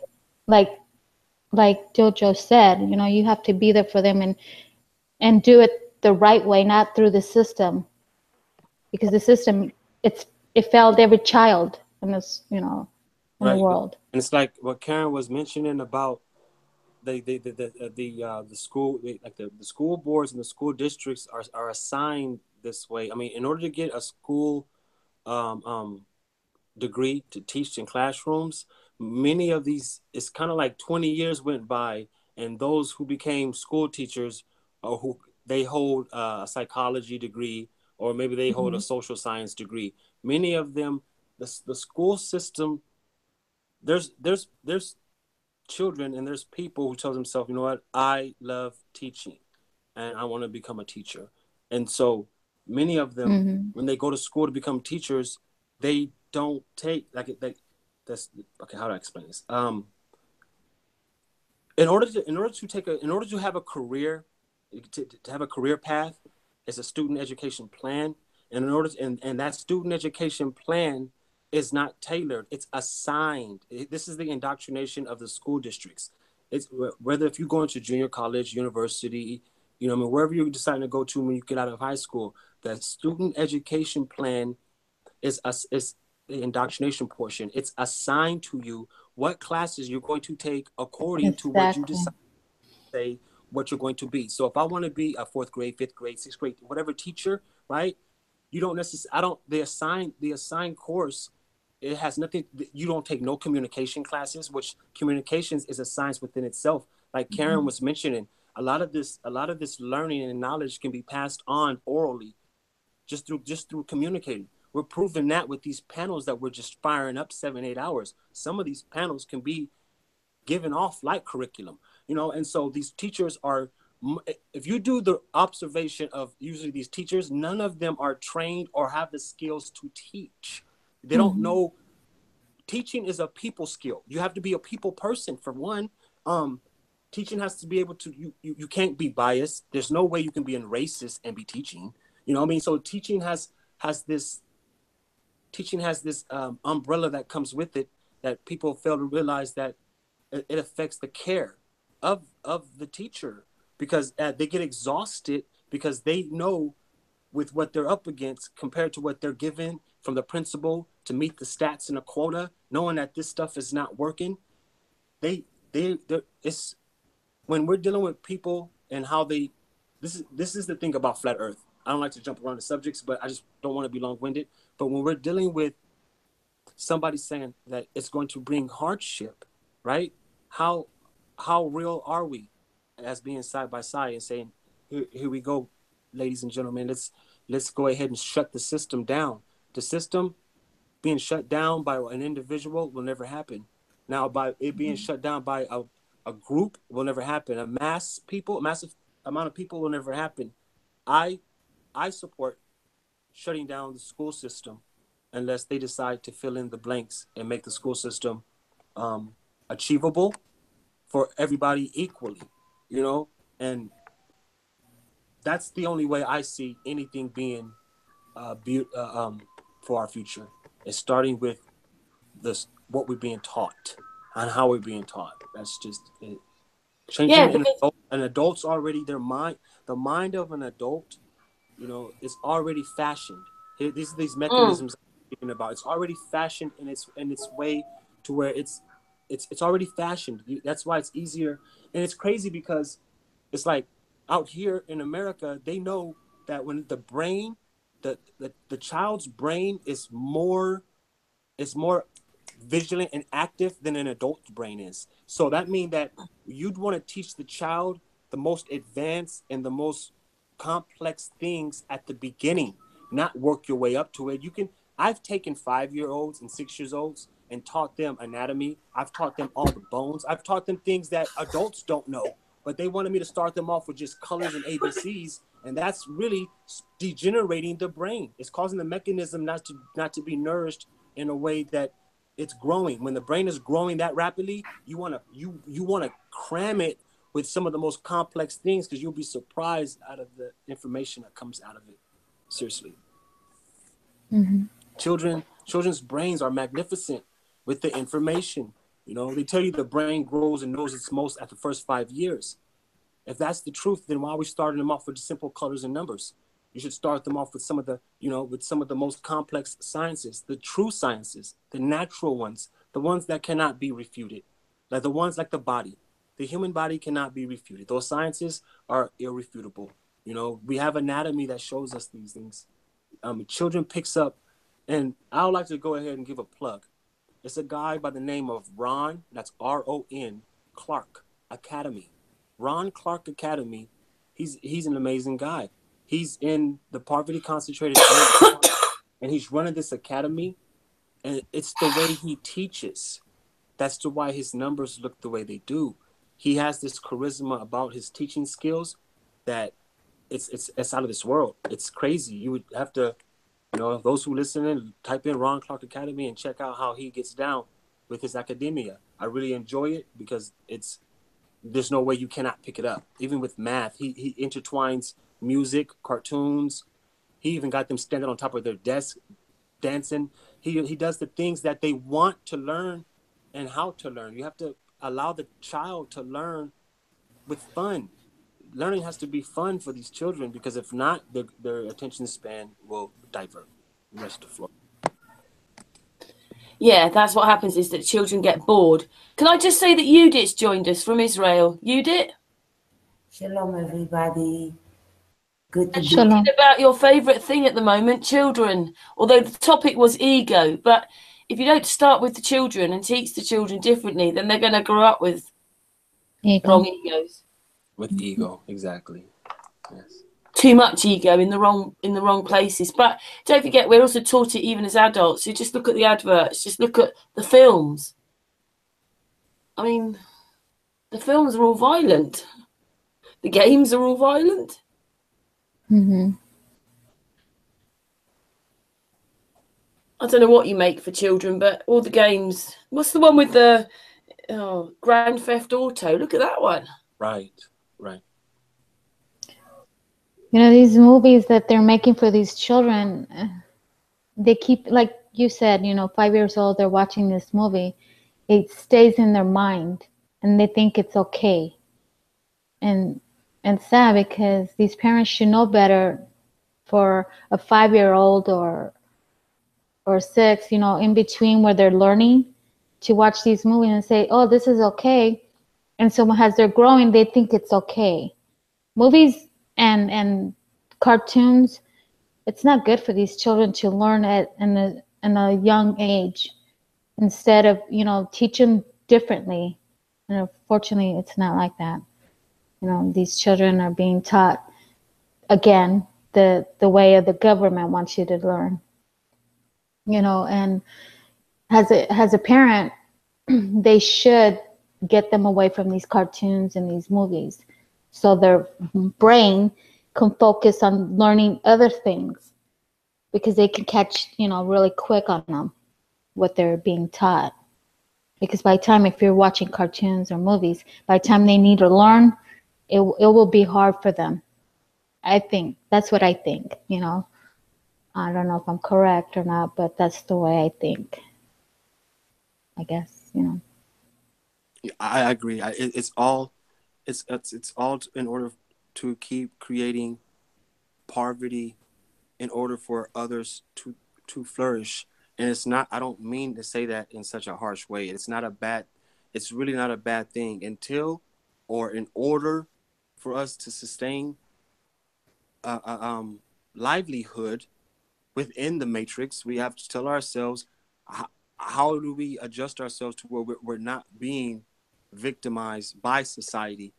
And the way we do it is we really have to understand that what our assets mean to our life, to our households, and to our family. Some of us who come from single parent households, some of us who do have the same mother and father, or maybe you have, a stepdad. It doesn't really matter. When the parents begin to recognize that they are able to look into the child's future in order to say, okay, my children are not going to have to be dependent on the system or dependent on someone else. That right there should be enough to give that parent the endeavor to begin to fashion that children's guidance in order for that child to grow up with the morals to be something in life. Because usually what sustains the middle class or the wealthy class is their assets. They will tell you that if you have land in your family, you're well off.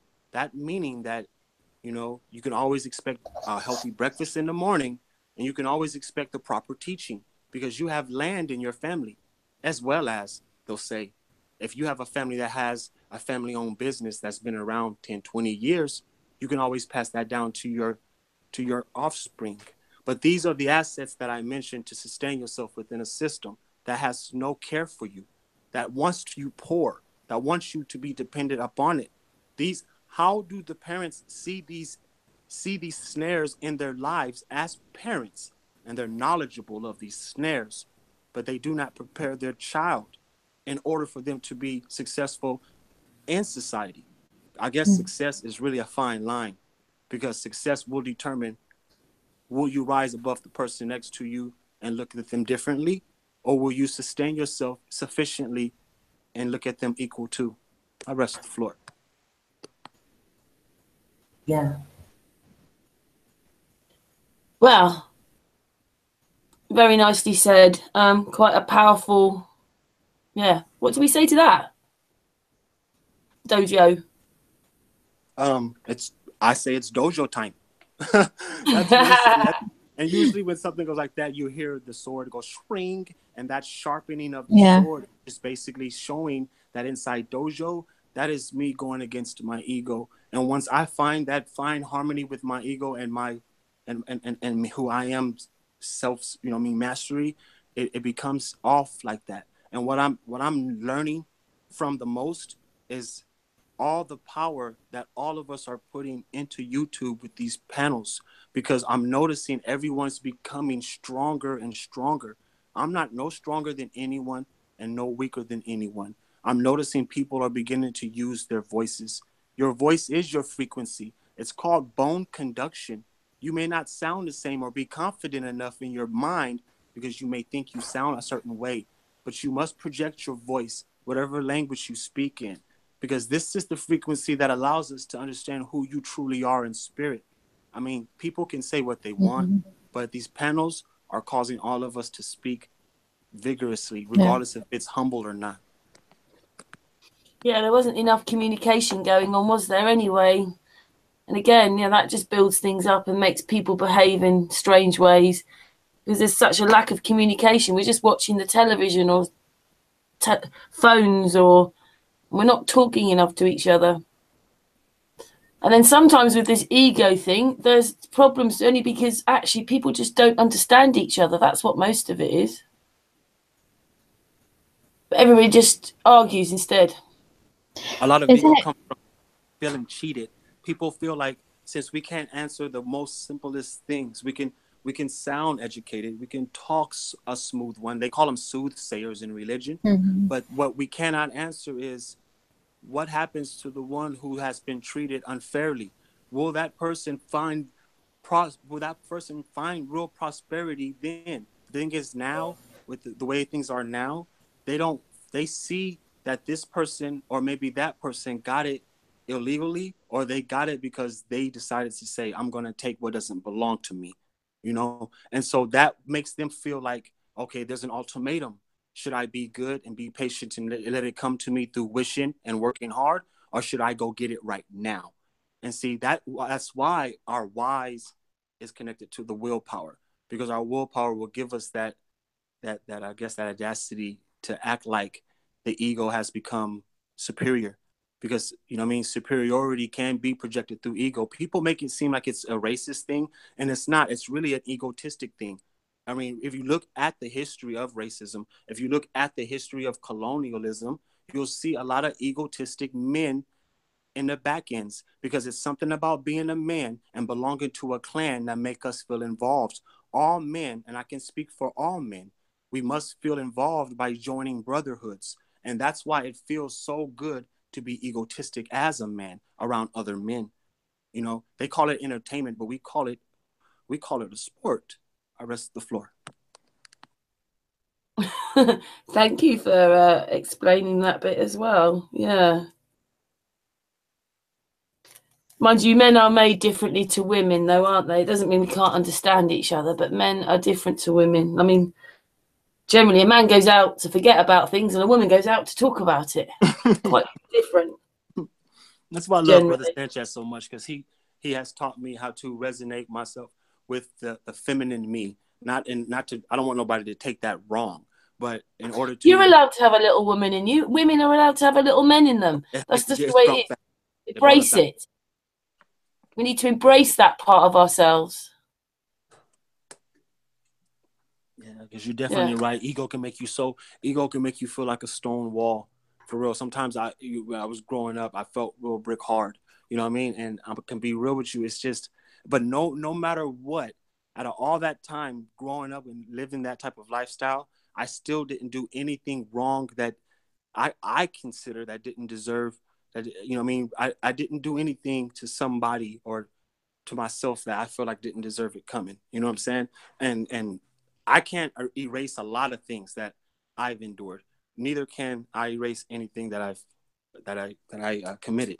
But that's the unfair part. That's the cheated part. No one wants to feel like the Creator doesn't love them wholeheartedly, like the Creator would love someone who has never, I guess, committed a sin. So they use this terminology on our brains and make us feel guilty for being bad guys, when really though we're bad, because bad guys, we have no other alternative to be bad. We don't, I don't know how to put it really. I mean, if you've seen Wreck-It Ralph, I guess that's the best way of putting it.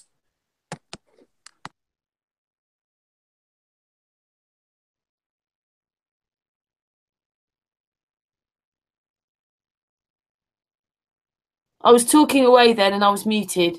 I'd wish you'd talk a bit more, Dojo. I was really getting into that. Now that we've found each other, and we've become acquainted, I'm sure I'm gonna attempt to wear out my welcome here. That's cool. Talking is something that communication is something I'm real big on.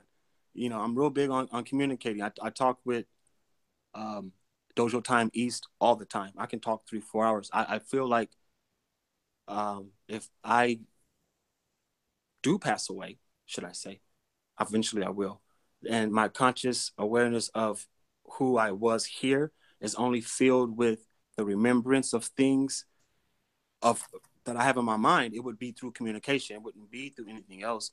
And so this is some of these memories that I can take with me when it's time to depart.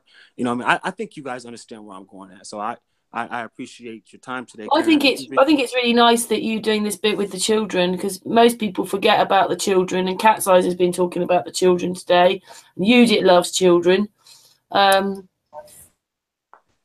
Don't you, Yudit? I'm 6'3", so I'm a big guy. So I'm 6'3", so when I walk and I'm fully tatted like a billboard, I'm like really collaged out. And so when they see me, it all depends. Sometimes it all depends on where I'm subbing that day.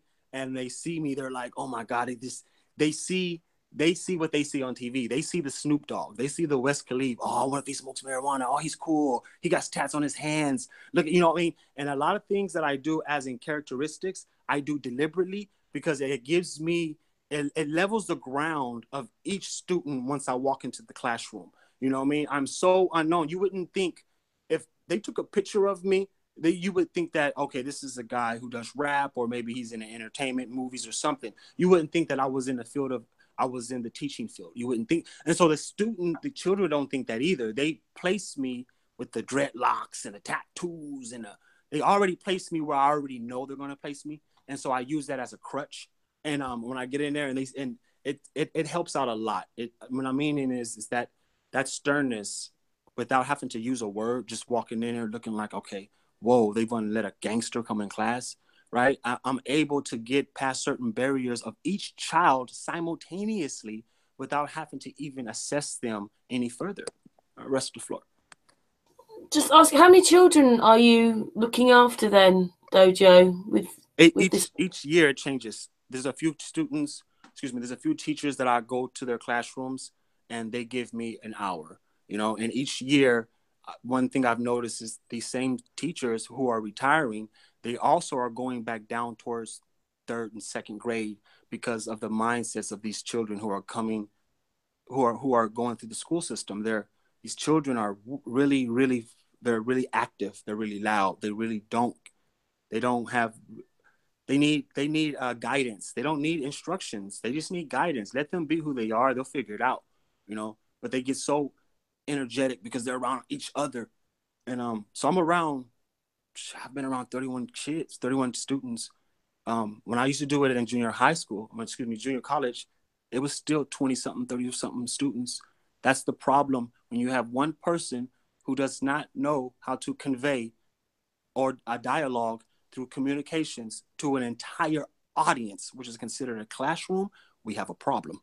We have a problem because, I mean, boredom sets in too fast. Before you know it, they're giggling and they want to, you know, and it's the same thing in junior college. It's the same thing in universities. People think that just because they go to universities, these people have better conduct. Nope.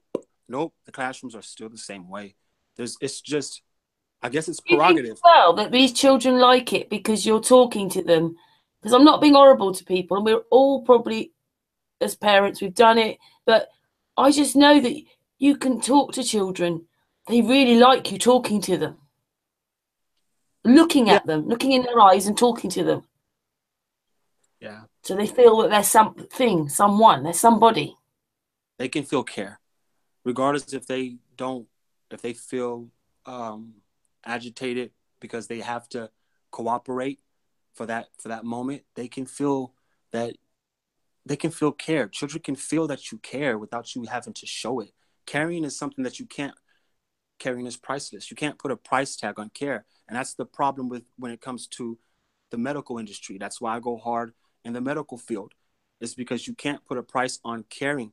And when they make these elderly homes and these hospitals for these inpatients, a lot of nursing doesn't understand how to assess their patients appropriately in order to give off true care. You can't announce. I agree. You know, caring is something else. Caring, if the care isn't appropriate, the spirit of that person will become discouraged and they will pass away from whether if it's a pathogen or just a broken heart. People do die from broken hearts. I mean, it's just care. Care has been compromised, and people tell me, totally agree with you. Totally agree with you. It's been lost. It's been lost. Just like numbers on a conveyor belt nowadays. And I like the fact that you're taking it back to care. And also, I think you'll know, because obviously you like children, but if you gain their trust, that's it. You've got them. Oh yeah, if you gain their trust, you become a parent to them. People feel like, you know what I mean, your only parents are your biological parents. There's people out there, like I consider Wendy Blank a real sister. You know what I'm saying? And I'm sure Phoenix Bars would say the same. I mean, it's just certain people have this thing about them that you know them before you became who you are today. I guess before birth. I don't know how to explain it, but you don't have to be caught up on that's my biological or my blood sister, my blood brother, my blood cousin. No, there's certain care out there that you know is so comforting. It's so comforting that you just feel like you can be with that person for your remainder. And also, children don't want the razzle dazzle and anything. They just want the truth. They just want to hear it the way it is. They don't need all the, excuses, lies, always. They just, they're a lot more simple. Simple. And yeah. Yeah. Children are, this is where it's at. It's that, and that's how I became an infinite plane flat earther. I feel like Earth has never died before. I feel like perhaps they can try to prove that mankind has been washed away or humans has died before, but the Earth is forever. The Earth is infinite. To me, it feels like a transitioning place. It feels like a realm of transitioning, and I feel that way because I taught children long enough. And when I say children, I mean people who are 15, 16. 19, the classroom stuff is for the 4th and 5th, 3rd graders. That's what I went to school to do. But I'm really in the streets with children who are teens. They don't have these chances. They have tattoos all over their faces. They're destroying their temples. They don't care about care. You know what I mean? And it's really difficult. My line of work is not, I don't get paid for this. People don't want to get paid to learn. People don't want to learn new things. People don't want schooling. They don't want what I provide. Well, So thank you so much for doing it, though, because maybe through people like you, the next generation will care about each other. If I can just duplicate myself a couple of times, and not myself, but this model, this methodology of how to feel complete. I feel complete in life. I mean, I used to feel really, you know what I'm saying? I used to neglect my edges, and I used to try to send them down. But I noticed every time I sent it an edge down, it came back to be an edge again. That's just the way it is. When you begin to accept who you are in its totality, you'll be okay. I have these words. It says, "No, this is when you're a spiritual master. Know yourself, see yourself, accept yourself, and be yourself." All of the above. I agree. I just agree. I mean, the words sound genuine. They're simple, but you can just feel the energy of when you read it and I heard it. Hearing and listening is a very big thing. You know, but if these children are taught differently, then they'll have different egos, and they won't be worrying about all the nasty things children think today. Because there's a lot of bullying goes on in schools. I mean, maybe it was the same when I was younger, but I just didn't notice it like that. I'm not saying the girls didn't fight on the playground sometimes. I'm just saying there's this big thing of bullying right now. Everybody's bullying someone else. Yeah. Yeah. Bullying is a bad thing. Bullying can also be interjected through the movies, the entertainment. Now that we have these sports, we have a lot of things. Ego has a lot to do with I don't want to say persona, but how it's difficult. Bullying.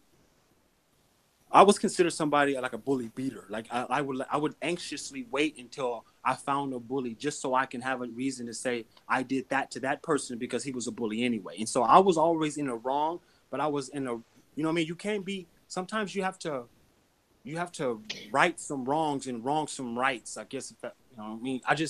Bullying is a hard thing to get over or to get through to a child, because bullying is an indoctrination. It has something to do with either not liking them something about themselves or something that has been trickled down. I mean, children pay attention to who's raising them like a hawk. They really do, unless they're growing up in the system, meaning being a ward of the court and they're just bouncing around to like foster homes. Other than that, if they're inside their household, everything that goes on within that household, these children are soaking it up like a sponge, even if it doesn't seem like they are. That's why. Yeah, in my psychology bit, a child, but it might be younger now, up to about the age of 7, is like a psychic sponge. It believes everything they're told. It's only after that they start saying when, why, what, how. Sorry? The way Marlena has displayed it, to me, that's a natural way of teaching. It's kind of like Finding Nemo, how all the little fish would get on the back of that one fish, and the fish would take all the little ones around the whole coral reef and actually show them the experience and talk them through that's organic teaching. When we're sitting in a classroom with just pencils and pens and we can't use cursive anymore, we're closed. No, I think good experience teaching must be outside. That's the same how I feel about religions. Maybe they should have Sunday school outside on the grass. Well, how come we always have to be indoors around 4 walls? Sometimes the outside is the best experience of life. That's what I've been trying to get across to some of the flat earthers. You know what that was? Yeah, sitting on the grass and soaking up some of those negative ions which are in the ground, which we need. Yeah, we don't get that out here. The best thing we get is a hot day or a cold breeze. There's so much, like I mentioned, the cement and it just seems we're a bunch of ants, and the ants have forgotten how to live. But then life isn't set up to live anymore, is it? With the way you've got to be working like so many hours a day, and by the time you get home, then you're tired, and you go to bed, and it starts all over again. Yeah, that's you know, we're little ants. They turned us into machines. Yeah, but unfortunately, even though I don't really want to be in this society, like I'm not voting for it again and etc., but I've still got to look after my daughter, you know, and we still live in this system. Exactly. Yep. See, and it hurts. It hurt when I don't know. I really wish I knew what I was doing before. And this is when I was explaining how knowledge can callous you and take away your innocence. This is what I mean. It's like when I see my children and I love them so much, it's like shucks, why did I bring them here? You know what I mean? It's because like some of us believe in a God, and most of us know there's a creator. I say all of us know for sure there's a creator. And I just want to be able to I don't know how y'all ladies see it, but I want to die before my kid. I don't want to die. I don't want none of my kids dying before me. I don't think I can live through that. Oh, you know what I'm saying? So I hold on to certain things with the creator to make sure that I allow the creator to keep me idled, or should I say guided, because these are certain promises that he, she, or it, whatever the creator is, cannot break in my life. And this is how I explain being around or being in certain situations, is that sometimes we have to look at what love really is and how it'll help us see our own lives. You know what I mean? I mean, love is... If you love yourself a bit, then there's more love to give. You've got more love to give everyone. There's an endless supply. If you're not very happy and you're all depressed and all, there's no love to give. Yeah. And medication stops that as well, because obviously you need to feel things. But medication, you know, like antidepressants, they don't really help in a relationship. But then those people don't want to feel things. Sometimes feeling is just too much. And then we have the other, I guess what I call 666 darkness. I call it 666 darkness is those youngsters who will not, they've made their minds up. They wanna shoot it out. They want to hurt you. They want to. Sad, isn't it? Yeah, there's no getting through to them. And that's what really hurts me more than anything, is that they don't even give themselves a chance to try, because they've kind of given up already. Yeah. Did they give up, or was they born this way? I don't see. These are the questions that I ask the creator, and it's like, I get no answer, but it's like, it affects me, because it's kind of, I don't want to be cheated either. It is, I want to die comfortable, that I do pray for, but don't just wash me away without answering some of my questions, creator, because I really don't understand. Is this child broken because this child want to carry a gun? And not, I mean, it's just a reflection, though, isn't it, of what it's seen. I mean, I haven't really talked very much about my life, but I did with the boy's dad live in this place called the Cotswold Community. It was a therapeutic community for highly disturbed children. And what they did was they took inner city children and they tried to regress them and give them all the things that they'd never had. So at the age of 10, they could walk around with a duck on a string if they needed to pick up those things that, say, a normal child would have. But unfortunately, they stuck them in the middle of families. So I used to think they're looking like they want what we've got. And then some of the stories, some of the things that you learn, I mean, these children are very emotionally off, and they've seen and been through horrible things, like not fed properly for months, not had their nappies changed. Just horrible things happen when they go home. And but these are the lucky ones that have been picked up from inner cities. But if you understand, it's so intense that the adults that look after them can't stay the time, and they also need psychotherapy each week to cope with looking after these children. But at least these children have been picked up and maybe have a different life than those that got left in it. But I mean, look at society, look how horrible it is. But the one thing I will say is, though, that everybody moans about everything, but you make your own communities. And Marlena although she's gone now because her phone died, but she was explaining that's how they live in a community. They help each other. You cannot make a government responsible for that. The people have to do that. We have to retrain ourselves. There's so much we've lost, and we need to go, we need to learn to be nice to each other. And like DOJO, starting with children, which is the best. Anyway, someone else want to talk now? Yeah, it might not reflect that with my account, but that's really my that's really the catalyst. It's with the children. You know what I mean? It's with the children, and like I mentioned, I do mean children in ages from like 9 to 19, 9 to 24. 24. It seems like that's the most that's the gap. You know what I mean? From like 9 to 12, and I would say like 11, from 11 to 24. That's when it all takes place. It all takes place. I think with my psychology books that I've read, that a child's roughly made its mind up about the age of 3, and then lives that stance for the rest of their life unless they work themselves out, know themselves. Hi, Trotters. Flat Trotters has just joined us. We've got Dojo on with us. Cat's Eyes. Hey, yo, what's up, everybody? Hello, my darling. We're talking about, we're talking about the ego, but the thing is that Dojo works with children. So isn't that great that he can help these children feel differently about themselves, and then they don't have this horrible, spiteful, nasty ego, which seems to be this sort of narcissist way that we've got today. And nobody cares about each other. What's your thoughts on ego then, Trotters?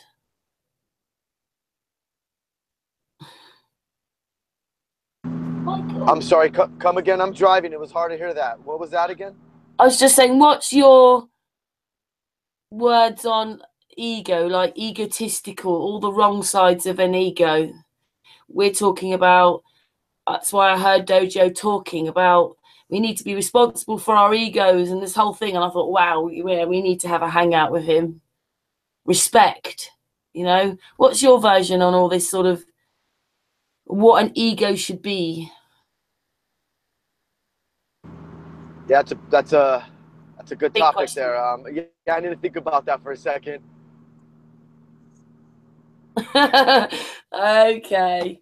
Dojo, you have to keep talking then.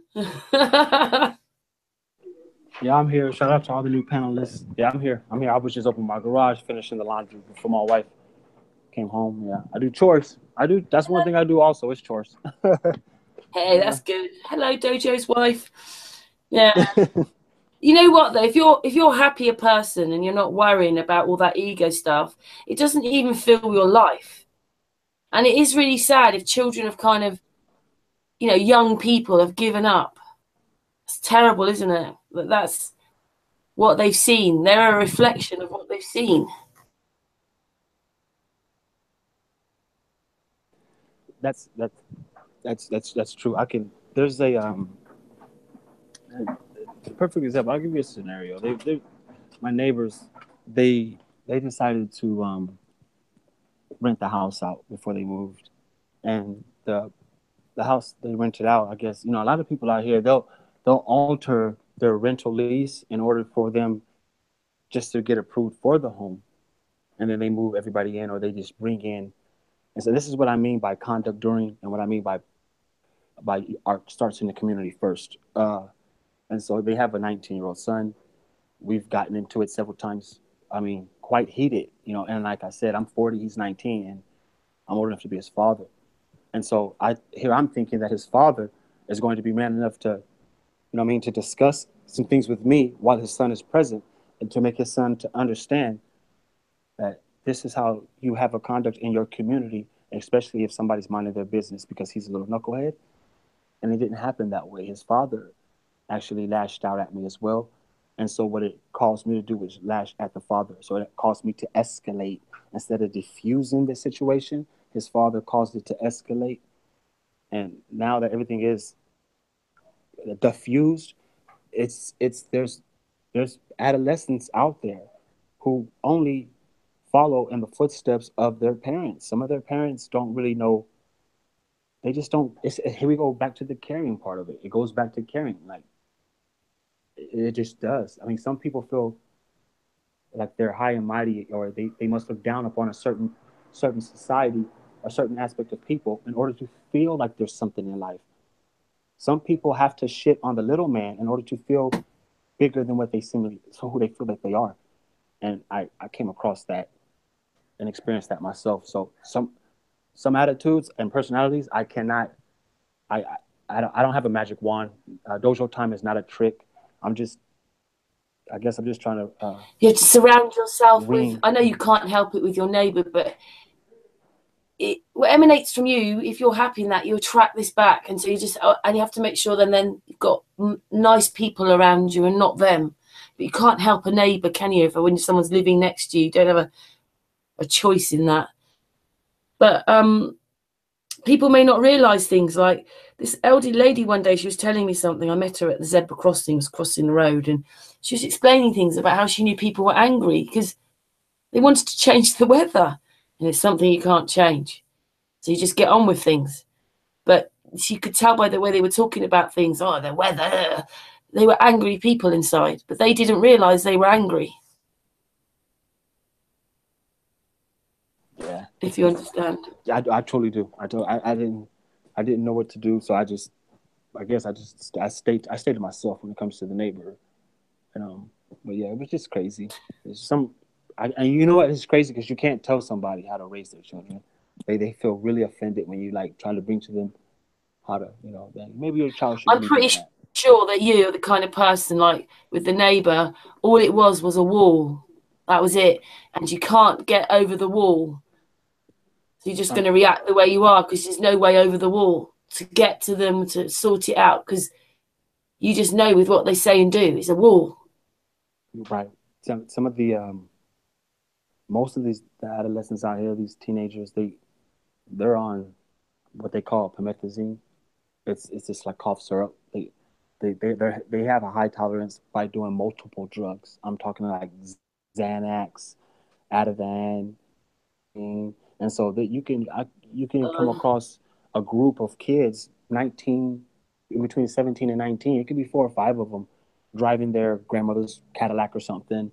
They're all Xannied out, drinking promethazine, and they're just out of it. Some of them may even be on methadone, And so when we speak of the youth and these children, we haven't even scratched the surface because they're still subjected to using mind-altering drugs at such an early age that they begin to build a drug tolerance to where now they're 22 years old and they're going hammer with all kind of, So all of this takes effect on the brain mechanisms. All of it just degenerates the person. It degenerates the person. It's like I said, it's a war that has no ending when it comes to making it to where there's no child left behind. That sounds terrible, doesn't it? When you have to say there's war. It is. It is. It's really terrible. I mean, because when you have that natural caring within you, you can. I mean, it's just sad to see. It's horrible, isn't it? It's really horrible. It's sad. It's like, oh my God, and it even hurts even worse when you come across some that frustrates you, and you be like, you know what I mean? Good riddance. It serves you right. You know what I mean? That type of, and then you feel like, God damn it, did I go wrong right now by saying that? You see what I'm saying? Because you get so frustrated because you want everybody to give themselves that one chance to try. Just do it one time, and if it don't work, then you can go back to your negative ways. But there's some out there who won't even try because they feel like by letting you in compromises them, and they have no strength in the streets no more. That's just how I see it. Yeah. And the parents don't often help, though, do they? Because it depends how those parents were treated. Because it is a multi-generational cycle of how people treat each other. I wasn't allowed to be me. I was just controlled. I had to do and say what. Even at 16, they had still in ankle socks, and I didn't really have my own voice. Only my parents. You just don't realise it because they brought me up. I don't know any different. Just control. And that's how people cope, and that's not living, is it? It's truly not. My childhood, I was raised when I was little, coming up by my great grandmother, and see my great grandmother. My great grandmother is white, and I tried to explain this, but it seems like it just does not get through. It doesn't get through to people's head that my grandfather, his mother was full white. So whatever happened, whether if it was through rape or she decided to sleep with one of the slaves, or I don't know what occurred. What I do know for sure is that my grandfather, his mother is white. Okay. and her mother and father are white, and their mother and father are white. And so the point I'm trying to make is that through my grandfather and my dad's side, excuse me, my mom's side, her dad, I'm a black man today. Yes, of course, we all can see that, but it's something different, not different. My my essence of care is more it's more damn it, it's more vibrant because a part of me come from a white lineage and the other part of me come from the darker Sudani lineage. Okay, so I mean everybody can trace their blood, whatever, but I can trace mine through facts. I can show you pictures of my great grandmother. I can show you, I mean, as far as I can go back.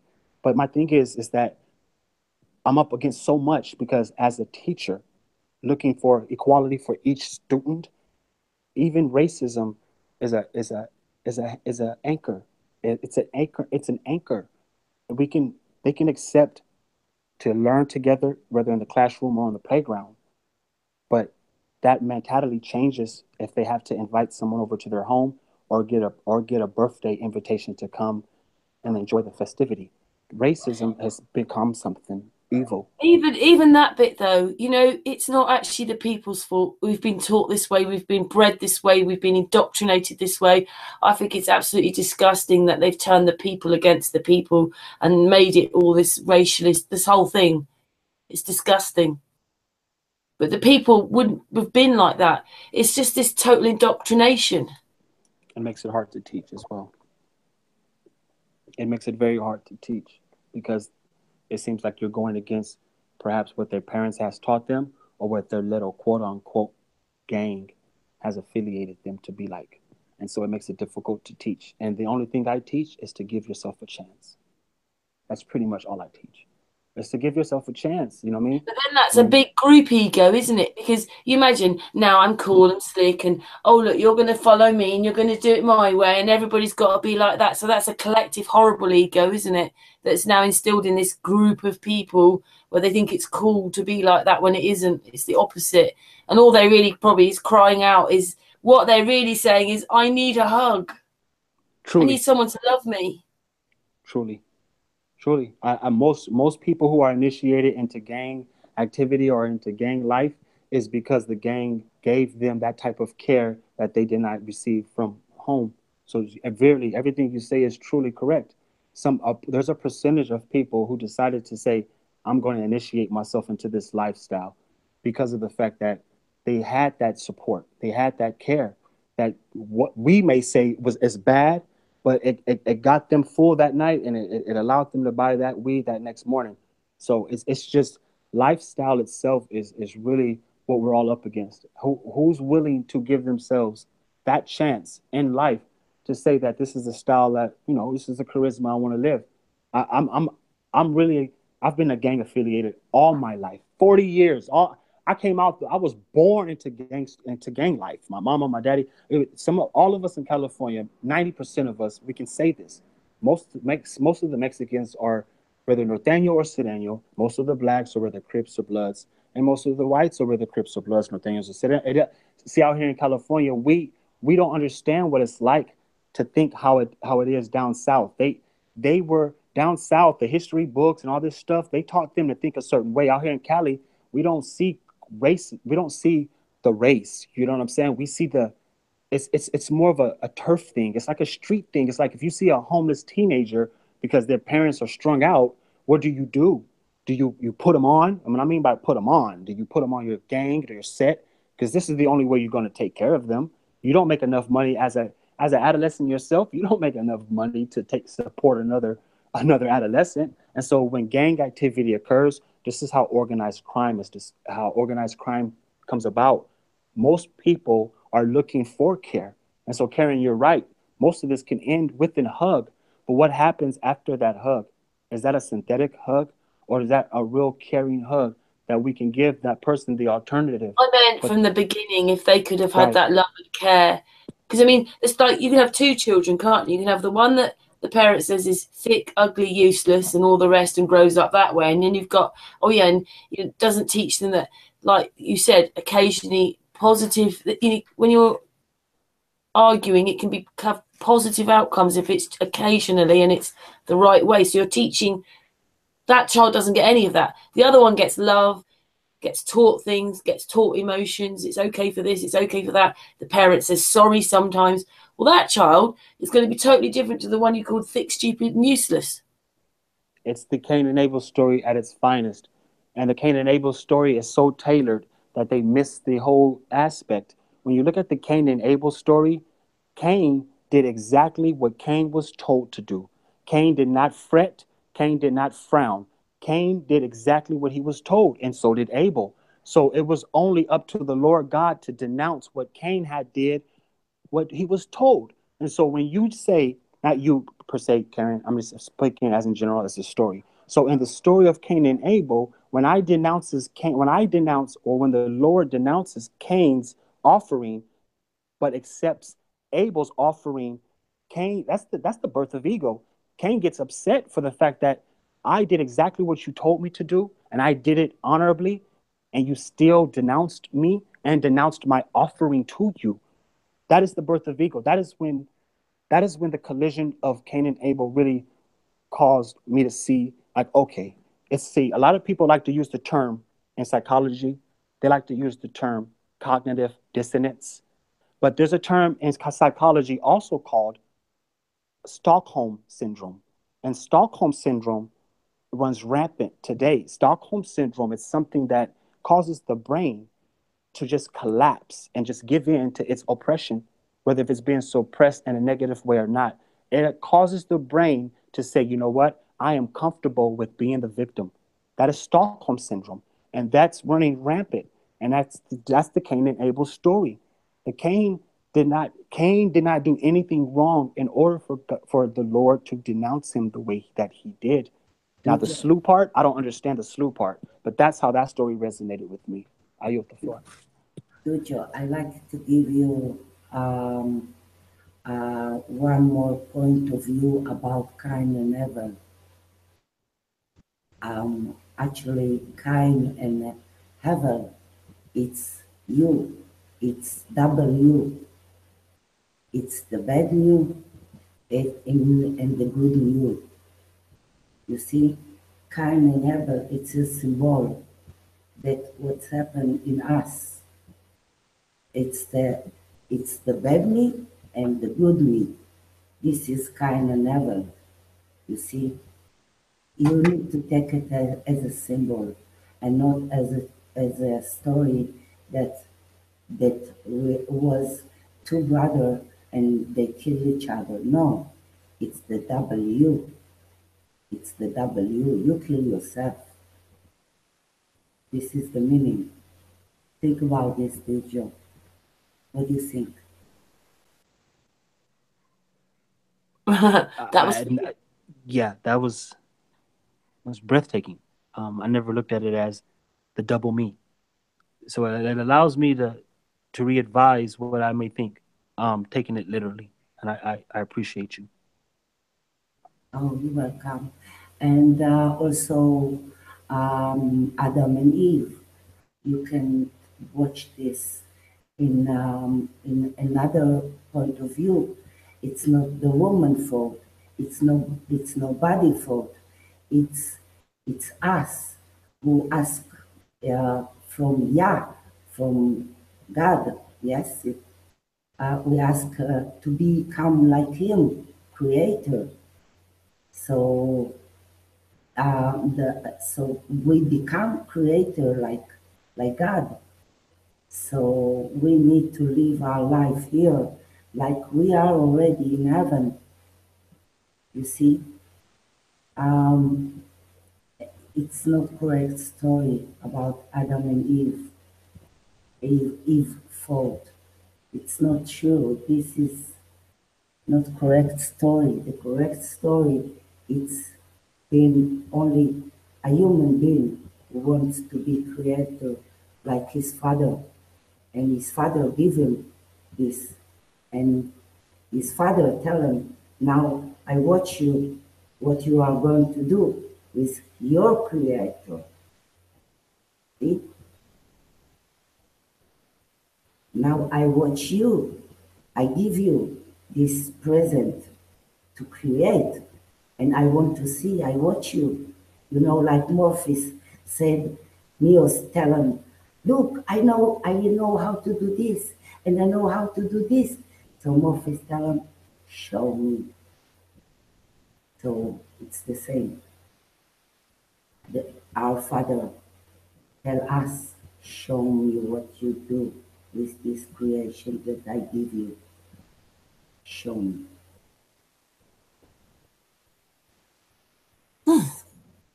Thank you, Yudit. Yeah. Yeah, that was deep. That was real deep, and I'll never forget how you said we're already in heaven, even though we're here, but we're already there. I mean, I might be slightly paraphrasing, but I I heard you say that we're already in heaven. Am I correct? Oh yeah. Oh yeah. We are. We are. Right now. Right here. It is heaven. And everybody must bring this heaven to his life right now. Right now. Yes. And feel it like he is there. Yes. There. It's here. It's inside us. It's in our heart. Ego in heart. It's connected. It, it's it must be connected to the heart. Otherwise, it's bad ego. It's kind, connected. Everybody, everything connected. Yeah.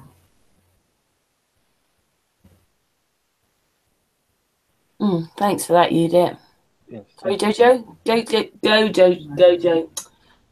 Dojo. I can't say it now. Dojo, go.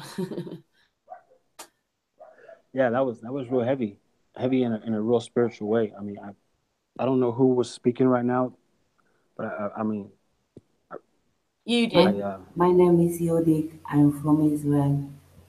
Nice to meet you all. Nice, it's nice to meet you. You say you're from Israel?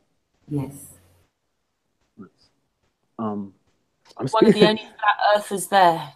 Yeah, I'm speechless. I think what it is like, so there's certain people who begin to speak, and when I begin to listen, I would prefer to keep listening, and Yudi is one of those, a person like that, and so I'm lost for words now. Not saying that I was, I don't know. I just feel like I don't know. I can continue. Thank you. Yes, please continue. So we are walking in the morning, everything in the place. Thank God. Now I think with myself, I need to pray for myself, for my neighbor, for my city, for my country, and I do up to my earth.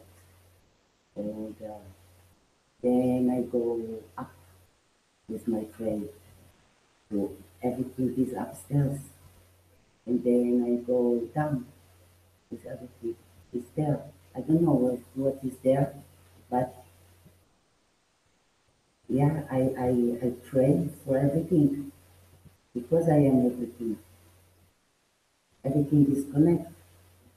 And then I pray for the people who um, change position from life to something else, energy.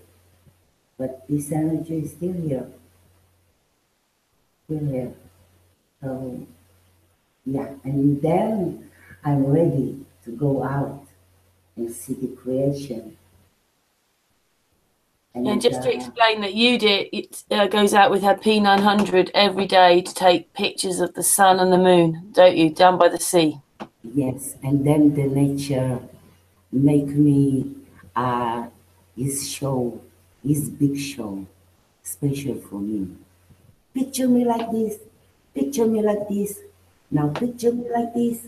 Like a child, you know, he present for me.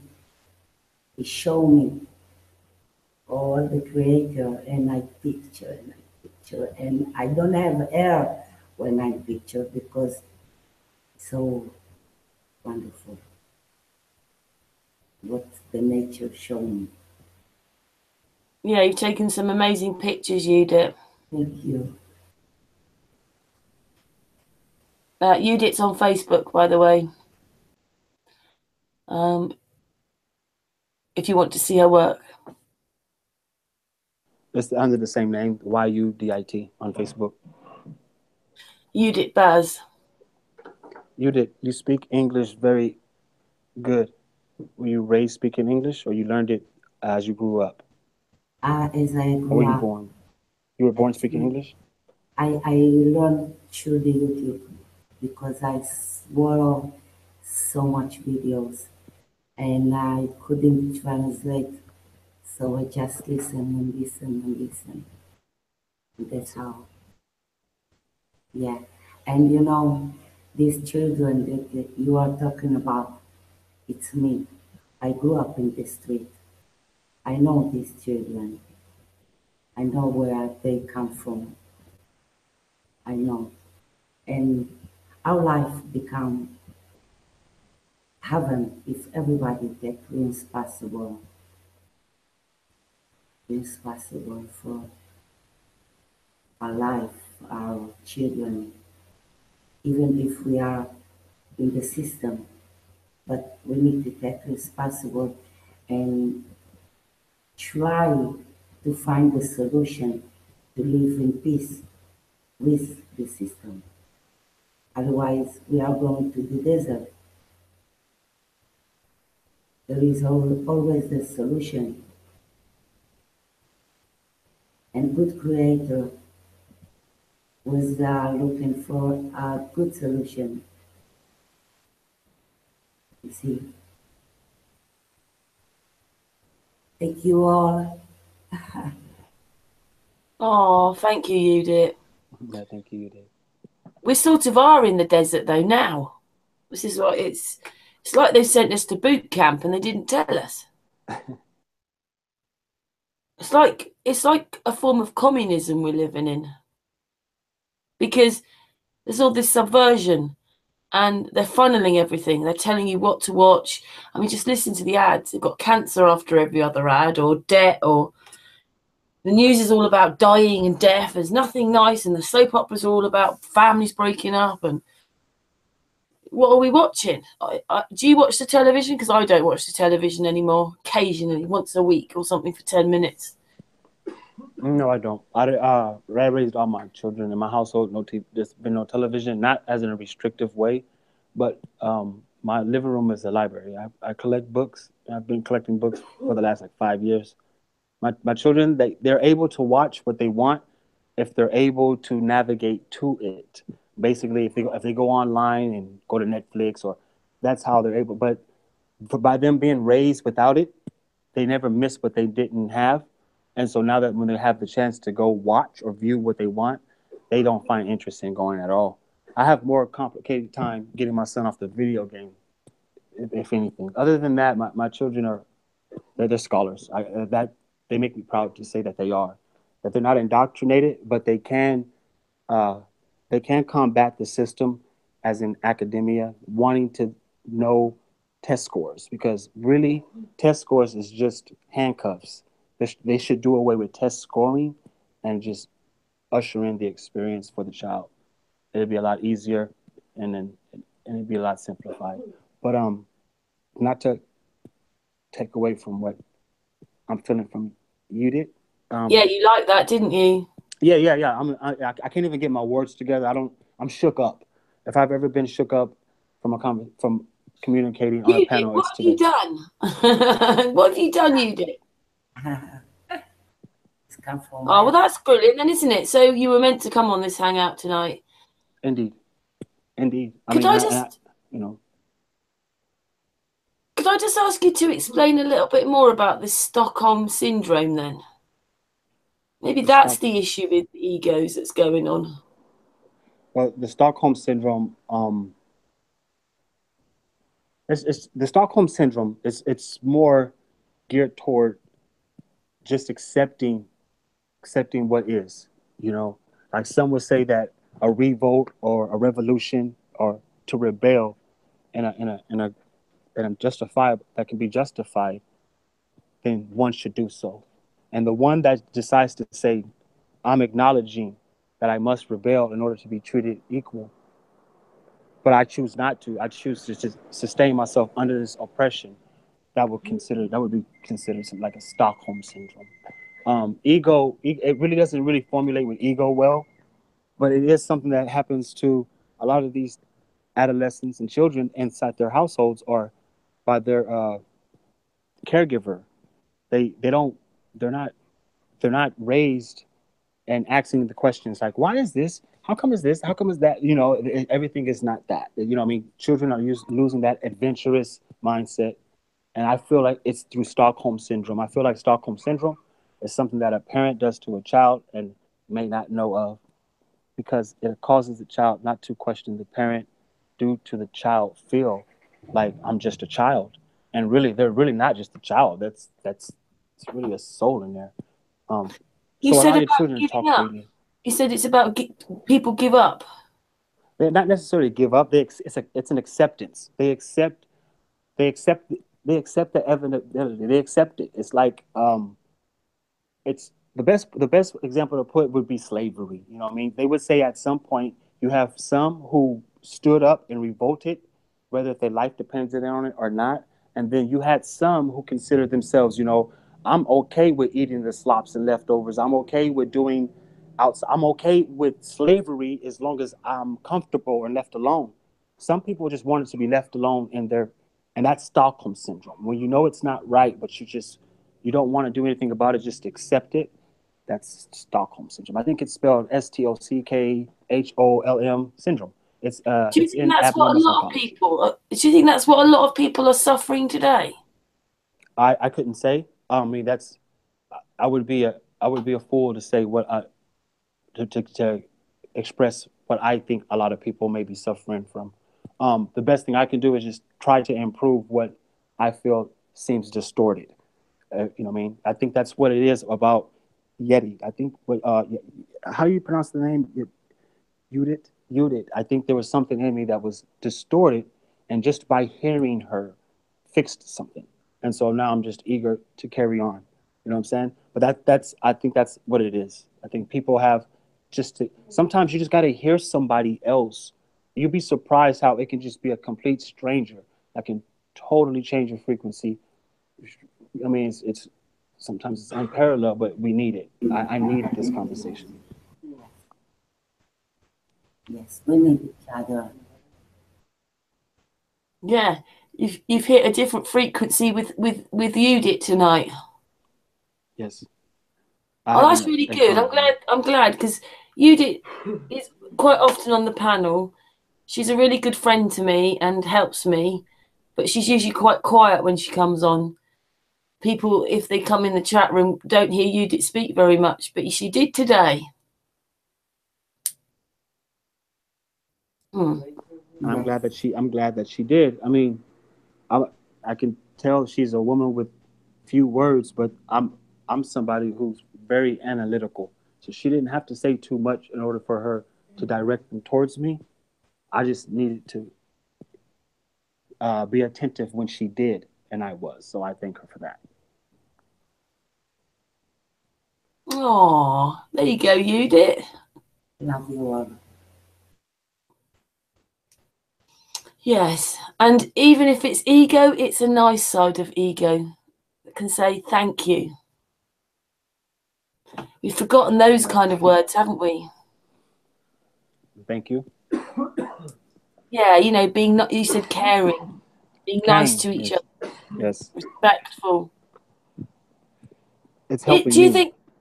Do you think having children has changed your mind a lot, or do you think that you'd have always felt like this, or having the children has changed it all? Children changed it periodically because it changed on it changed on its own. It's kind of like having somebody research flat Earth in order for them to have that, you know what I mean, that sudden breakthrough. You can't force them. Like they would say, you can always lead a horse to water, but you can't make the horse drink. I like to add to that and say it depends on the journey that the horse is on. If a horse is taking a long journey, of course it's going to drink at the nearest well. And so children has caused me to look at my life after the fact I've aged. I had my children at a certain time in my life where it didn't matter. I guess care wasn't a part of me either. I'm not saying that I neglected my children, but the time span, the time I could have spent adequate time the right way instead of just saying, okay, I'm going to do this and that. You know what I mean? Like when children are growing up, that's the most precious time. I mean, because you can't get that time back once they become a certain age, and they do hold it. They do hold their parents accountable for time wasted. And when I got to a certain enlightenment, I should say, I guess a certain enlightenment to where it's like I didn't want certain things for my kids. That's when it started working for me. That's when my children started to reflect in my reality that this is how I have to carry myself in order for me to see their future. It's all about me seeing a child's future. That's what it's all about. If I can see what we're up against today, and we're able to see what they're going to be up against in their future, but if we don't target it in an appropriate manner, then they're just held to be guinea pig just like us. So my children changed Oh, me. what lovely words Yeah. you're saying. I really like how you're explaining this. Yeah, yes, ma'am. It was at a time. It wasn't right when they came out, like in the emergency room. Oh, I just seen the placenta come out and all that, and it's just heartwarming. No, I had to grow up myself. I should I say. Self mastery is it does take it takes time. It's just not something. I've never met anyone who just knew how to conduct themselves appropriately. I'm learning. I'm learning it, and you guys are helping. You ladies are helping. I think I had to learn as well. You know, some people are born to be Mother Earth, and some of us have to learn it. And Right. then, you know, like after, you know, I had 4 kids, 4, 3 are brothers and 1 daughter who's come along later. But like, you know, you have to be quite selfless to have children, and you only can do that if you know who you are. If you don't know who you are, then having children is just going to be a battle. I was just wondering, is this whole thing that you're in now something since you've become a flat earther, or this was happening before you in February? I'm sorry. Say it again. All this stuff you're talking about now, is this something that happened before February or after February? Like, what do flat earth as well mean to this whole thing for you? It happened. This has all this awakening of mine has been occurring since I became a flat earther. Before I was a flat earther, like I mentioned, I was still into cognitive behavior, which is cognitive science, it's neuroscience. It's just psychoeducation. If you look up psychoeducation, it allows you to see that you're dealing with children or adolescents that come from, impoverished backgrounds or something like that. So it's psychoeducation, but this is what I was into before I was doing flat earth as well as dark physics. Now, when I made my entrance onto YouTube, it was accidental. I was watching my colleague do what he do, and I just said, you know what? Let me go ahead and I go and push the button and try. And I just pushed the button. I did a 2-minute video. I uploaded it. That was December 18th of last year. Here I am today. Although Flat Earth has intensified, I'm like a tuning. All of us are like tuning forks. I mentioned bone conduction because we're all like tuning forks. Flat Earth has given me a different tone. Now I'm able to see exactly why all the stuff that I went through and how come this didn't happen for me. I thought I was going to be a great basketball player. I thought I was going to be this engineer. I thought I was going to be a rapper. I had a lot of dreams that became nightmares. Some just never even came true. But then Flat Earth gave me this, like it was kind of like it was like this is what it's all been. Yeah, 4. That's what I said to you. Yeah. Like I've been Oh, like this is something's what been it's all waiting for. for this, and so now that Flat Earth is the way it is, I'm gonna be very honest. I utilize. I don't like to use the word use. It just sounds bad. So I utilize the flat Earth model for its scholarship. It allows me to usher in the new curriculum to the child. We all know that when we begin to talk about flat Earth and these concepts, it allows us to think with our imagination like a child, and that's how we know to our perception that it has to be real. You know what I'm saying? Before belief, it has to be real because it resonates with us this way. And so flat Earth allows me to combat against, believe it or not, professors. I get to go against people who are in astronomy. All these school systems have teachers and professors that never in their lives have even heard of a flat Earth concept. And so by it being told to them in a negative way or through the media, they'll never understand what they're missing. Flat Earth has made it to where it's like I have an opportunity to be a real natural scholar without having to be indoctrinated by the school board. That's what Flat Earth has done for me. Some people hear me and be like, "This man sounds educated," but I'm only self-educated. Flat Earth has allowed me to say, "I'm going to raise my hand. I'm going to question the affirmative." So that's what it's done for me. Oh, well, very nice words. Yeah, I'm really pleased you woke up too and are able to help these children. And you seem a really nice guy, Dojo. Eventually. I say eventually because some hear me now and be like, "No, Karen, you gotta watch his black ass, Karen, because he gonna act a fool later." And perhaps, but I'm up against. We're all combating something that we know nothing of. I mean, it's strenuous.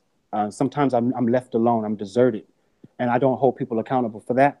But I'm a wanderer. You're happier because you learned something changed for you today and something that Yudit said.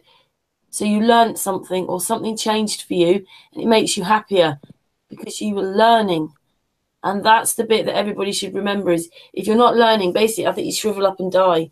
You're learning every day. And that's something else that people stop. That's what those kids have done. Those ones you were talking about, they've stopped. They're not learning. Right. And what I've learned from her, I want to be like her. It's remind you who you are. That's what it is. It's remind you who you are. And how powerful you are. And instead to feel yourself sorry and angry and sad and stuff like this, be the creator. Be the creator. Be in the position that you watch all the picture and you can get the solution and the good solution. So yeah, we forget that the power is in our hand. We can do whatever we want. We can be whatever we want. Yeah. Hey, shalom. Yeah, Jamaicans joined us. Thanks, Yudit. In the nicest possible. Hey. Hello. Hey. Yeah, I was just calling to make see if you were still live. I just got home. I finna get freshened up. Your boy went and got a haircut. You see, so I'm finna get freshened up, and then that way I can get my live stream set up. You still plan on being on live for at least an hour or so? Well, we're talking right now, but in a sense, Dojo we've been going for nearly 3 hours. I don't know how much longer he wants to go on for. But we can go on a little bit longer if he's happy, because he's very interesting. He's a really nice guy. I'm so pleased I've met you. I told you. I said I love talking to you. You're definitely right. This has been like living manna. I mean, I haven't even felt the time. You got to think we came from Jamaicans, which was like 2 or 3 hours, and if I'm not mistaken, Karen said 2 or 3 hours here. It's living manna. I've learned a lot. In such a short period of time, I've learned a lot. Yeah, I'd like to say thank you to you because, you know, the children is the most important thing because they're the next generation and it's how they're brought up. Absolutely. And so thank you so much for spending your time and helping these children. And I think you know, and I know, if children trust you, like, you know, I've worked in schools before, and then say this kid was sent out from the after school. But what it is the ages in the after school are sort of from 5 to 11, and the 11-year-olds are bored. I just say to this kid, like, what are you stuck out here for? No, no, no, no, no, no. I say, well, if you keep that, because it's the way the teachers were shouting at them, I say, if you keep on doing that, then what's going to happen is your parents are going to come in, and then you're going to get more upset because your parents are going to get involved. So you've got some issues, sort the issues out. I don't know. Talking to kids like that, they listen to you. It's an awesome feeling. I told him like, you know, your shows and stuff. It's like so much. I feel so much positivity when I step off. I feel so much positivity. I go to work the next day with just positive vibes running through me. You know, what I'm gonna do? I'm gonna get in here and hit. I'm gonna you know, get cleaned up for the night and stuff, and then, you know, if you're still going on, I can Come jump back. back on. Yeah, I can jump back on and crank on my live stream. You Flat know, Earth hug for you. or whatever. Flat Earth hug for you, my darling. Huh? I said a flat Earth hug for you, my darling. Thank you, thank you. We gonna do this, man. We gonna get it in. We gonna push this truth out, and I'm gonna use two platforms to help push your channel. Oh, you're a real sweetie. Thank you so much. And Not a obviously, problem. you come on our panel and people get to know who you are as well. Jamaican Titan is his YouTube name. Thank you, thank you. Well, yeah, that's my YouTube. That's my YouTube name. Everybody know, but y'all can also go subscribe. I ain't able to put the link in the chat, but if y'all could, that'd be awesome. My Science Academy channel. That's my channel. I'm gonna have to use for 90 days.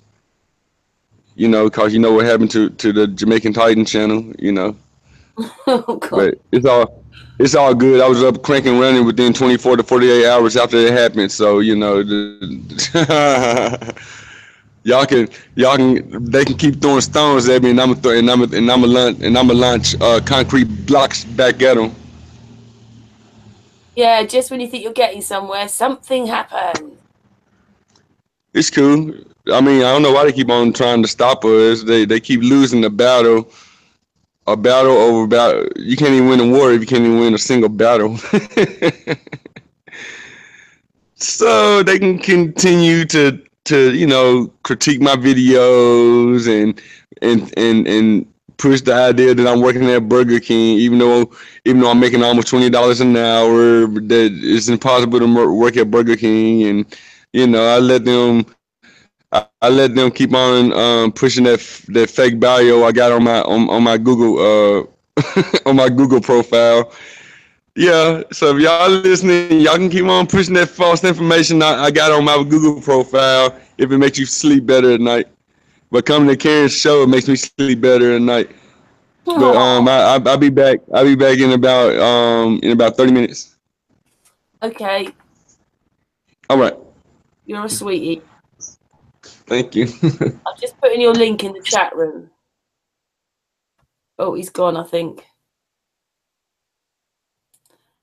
Yeah, well, we don't know everything, do we? And like I say, we all should be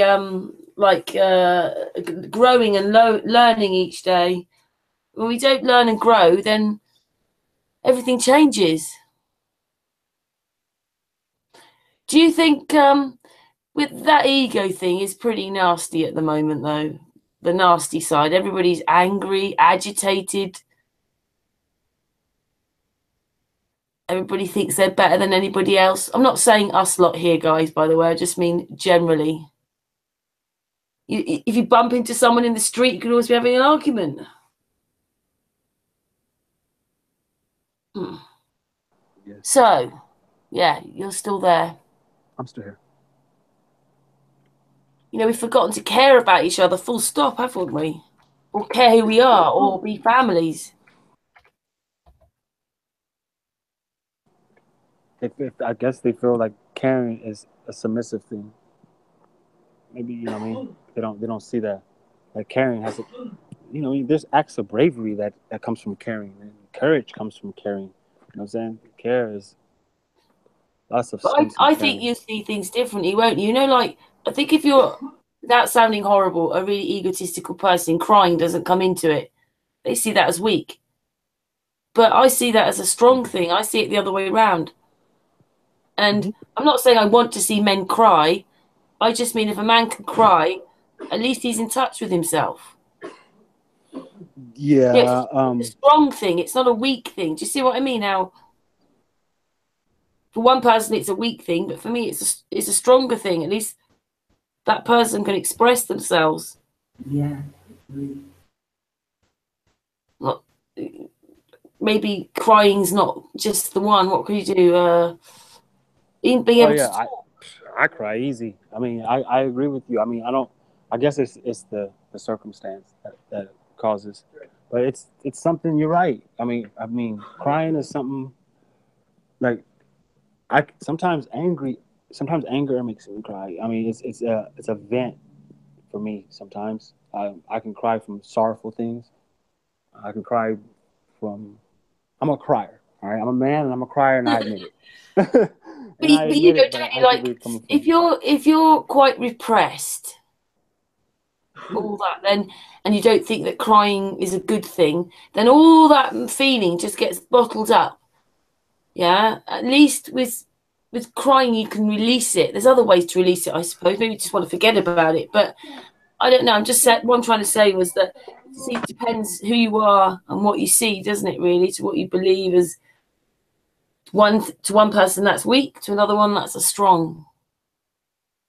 I think that, you know, we should all be in touch with ourselves, really. It'd be a much better place if we were. Anger is connect to ego. It's connect to ego. It's the bad ego. Anger.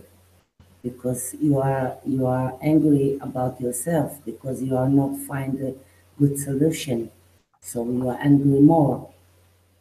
So when people take a breathe, they breathe, and they take a moment with themselves, they will find the solution. So yeah, we are the creator. We are. I teach my grandson how to speak with nature. So I teach him when it's raining and you need to do something. So ask the nature nicely if he can stop the rain for you for 1 minute, if it's okay with him, with the nature. So he did it. And he came to me and he said, Grandma, you know, I asked nature to stop raining and it stopped for me. And he was so smiley and happy that he speak with the nature. You see, if it's not a question of the believing, you know it, you know it, you know that every soul, it's energy. So you try to use the correct soul, the correct thinking. You are not allowed the thinking running in your hand like this without the permission. Oh, no, no, no, no, no, no. I choose what to think. I'm the boss. I'm the boss. So no fear there, no sorrow, no, you know, forgiveness. It's really important for us, to forgive and forget. Because when we are forget, there is nothing to forgive. There is nothing there. So we can continue very easy.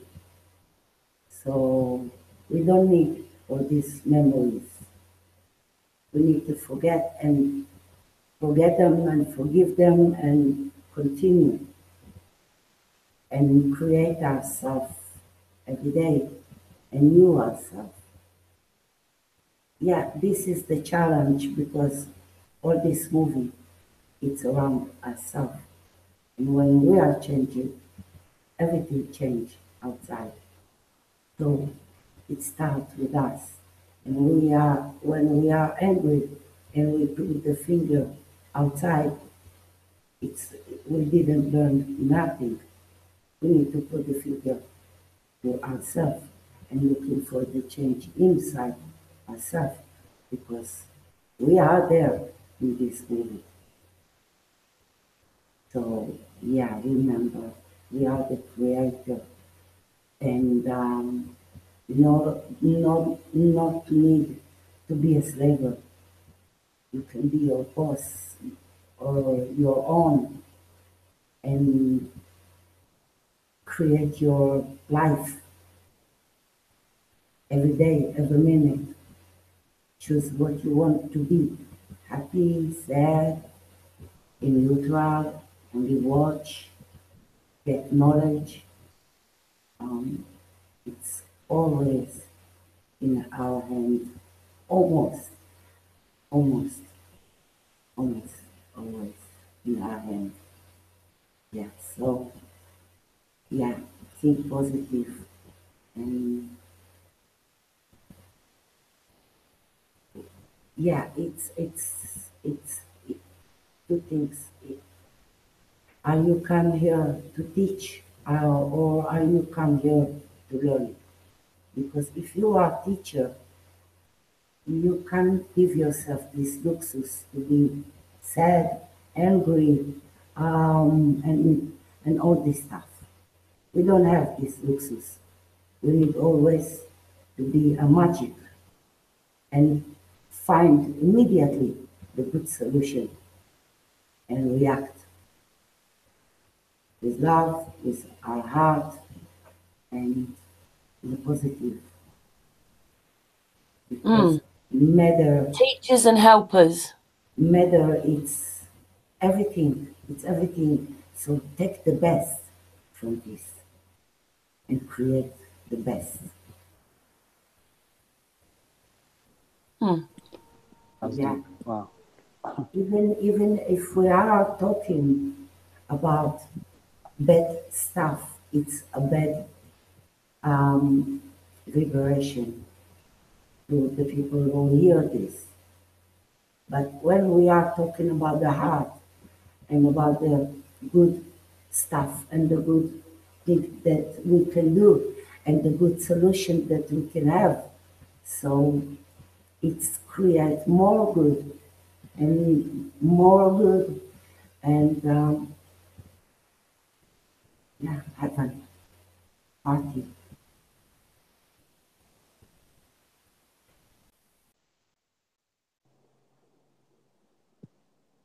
There is a show in TV. It's called the most tough parents in the world, and they take children about 18 years old. They are terrible children. They take them to these parents all over the world. They leave them 10 days there with these parents, and they go and they must live with these tough parents and be like a family there. And yeah, in the first day it's very difficult. In the second day it's difficult. But after 10 days, when these parents give them positive, positive, positive, positive, positive, positive, positive, they're crying. They don't want to go back to the point they was there. They are new people. They become a new people, a new person after 10 days. Only positive food. Only positive food. Yeah. This is the liberation.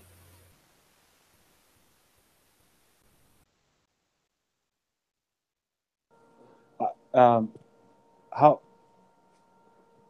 how is it in your country when you speak the way you do here on the panel? Are you able to speak freely? Not freely, but are you able to? Are there people in your country that you're able to speak with like this? Yes, I teach Yes. everywhere like this. Yes, Nice. yes. You know, they don't give us It's here not enough. mine. It's not mine, Jojo. It's come from the Creator. And if the Creator find ears to listen, so all this knowledge come out through me easily. If there is ears to listen, Right. yeah. It's immaturity.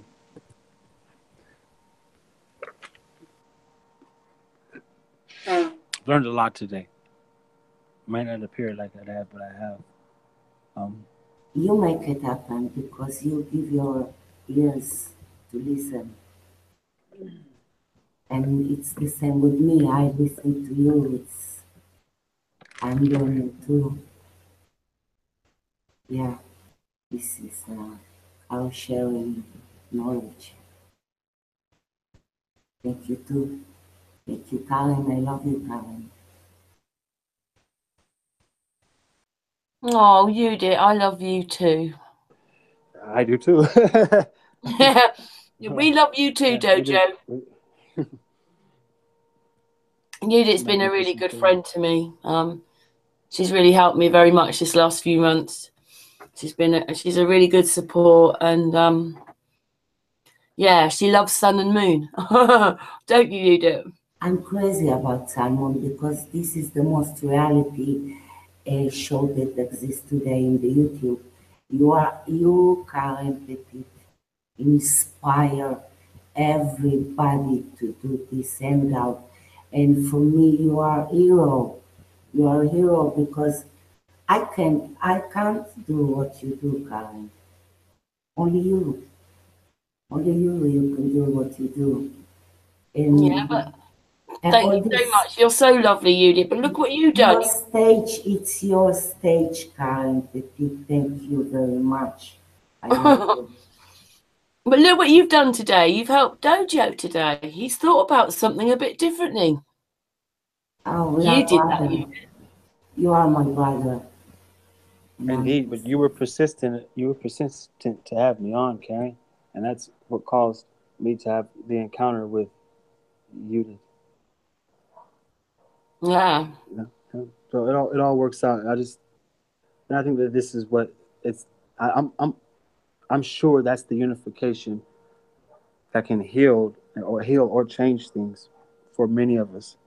It's just not trying to anticipate or be the cause of the change, but just allow it to happen on its, you know what I mean, naturally, I guess, or on its own, instead of forcing it. So a Jamaican told me this was going to occur as well. He said you're going to go over there, and something's going to come over you, and you're going to feel like you're a different person. And I have to say that, but I should have known that because way back when, Sassy undeniably would speak high. She always speaks highly of Sun and Moon, and I never knew what that meant because it was Sun and Moon. And sometimes we're building, and when someone wants to give, uh, um, when someone wants to pay homage to Sun and Moon, and they say Sun and Moon, I'm concentrating so hard when they say Sun and Moon, I'm thinking they're actually talking about the sun and the moon.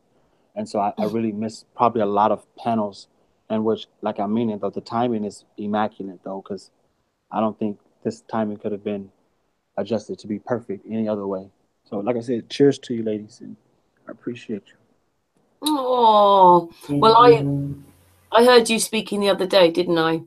I was joining Jamaican's panel just for a little bit, and I stayed all afternoon. And you started talking, and I just thought, I want this man to come on Sun and Moon, because I liked how it was the way that you, on that day, you were saying about like this ego thing, about getting back to respecting our egos, the whole thing. And I was like, wow, probably just because of what's been happening lately, everybody moaning and groaning and all this stuff. and you were talking about this very thing, but in a different way. You know, like we've got to learn to respect ourselves, respect our egos, do things differently, train ourselves differently. Right. And I thought, wow. So that's why every time you hear in a video, it's an actual technique to make it appear that okay, it's aggravate. It's a mildly aggravating. That I'm mildly aggravating when I'm speaking or when I'm teaching. That's the whole purpose of 2018 and me finally having it, and especially today. Now that I've had this encounter with this panel, you know what I mean. It's not a difficult thing at all for me to have my utmost respect and conduct for myself, and let it reflect when I'm around, when I'm socializing. And so that's what I'm going to do from here on out. People may say that it's this, it's that. It's not. It's what it is. It's growing. It's knowledge. It's awareness. It's consciousness. It's aware. I'm aware of today. Yeah, has been a long day for me. We've had a bit of a connection tonight, haven't we? Conscious with our this consciousness. And very far and very, very deep. I'm considered very low, and you ladies are considered very high. I'm considered from the slumps, and you ladies are considered more calm and subtle about your approaches. So I want you guys to understand that you're speaking with, even though I'm way over here, and Yudit is in Israel, and Karen is where you're at. We're covering a lot of distance by just our frequencies and the energies in between this conversation. That's how I feel. I mean, it's really difficult to imagine what it's like for you ladies where you're at, but obviously it's not that hard to imagine it to be on the panel with you ladies, because I mean yeah, I have to say we're a research group, right, Dojo, but in it I thought a few weeks ago this has got to be about the people as well. It wasn't about the people, and there is going to be some ways where I kind of know differently about things now because of all this research. But it's got to be about the people. Without the people, there's nothing. And that's Jed's model. Yeah. That's one of I just feel that even though it's a research group, in a sense, like everybody we meet, even Sassy, I hope she comes back on soon because she's been quite busy. It's like a piece of a puzzle. Right. And then that bit goes into that bit, but it's not just one person or one thing. It's a myriad of many people. You know, like you're part of this puzzle. Like one gigantic quilt. Yeah, and then one big quilt. Bits that you're into overlap with someone else's work, and it just goes on and on and on like that. But I really love it. I love the fact that more people are communicating and coming together. And like Yudit said, so very nice words to me, but without her, it wouldn't be happening. See, so it's all of us. All of us coming together. That's right. And, you know, like a lot of people don't even like coming on panels, do they? They like listening, but they wouldn't come on the panel. So, you know, you're putting yourself out there a bit, aren't you, as well? So it's two things going on here. Remembering everything that you are. And then my thing when I was younger was talking too fast. I went and did a church reading and I read it too fast because I was nervous.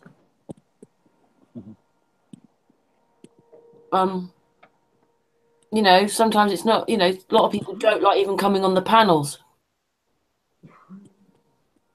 Because obviously, like you say, I only met you. I've only met you the third time this evening, isn't it? And there you are. You're all the way over there. Mm-hmm. Yeah, you know, we've got a bond now. So it's great. Right. That's exactly how I feel. And you're right. I tell them public speaking is one of the biggest fears. It's like when you're knowing you're going to publicly speak, like the panels. When we join these panels, we know that it's on a social media platform, so the public, or should I say the audience in this fashion, can be anyone. And so it causes us fear resonates in the mind faster than logic does. And that's what causes fear to, to consume the person, especially when it comes to public speaking. Logic is always later, you know. That's why we get the concept of, man, I should have said that then, when we ponder upon the conversations we had when we leave them, because we know that something didn't settle in prior to it. And that's what Yudit's teaching has taught me today is as long as I take my time in a certain essence of communication, I'll be able to get more out with less with less craft. I don't have to be crafty with words in order to get my point across, and I'm learning that through Yudit. I appreciate that because she gets her.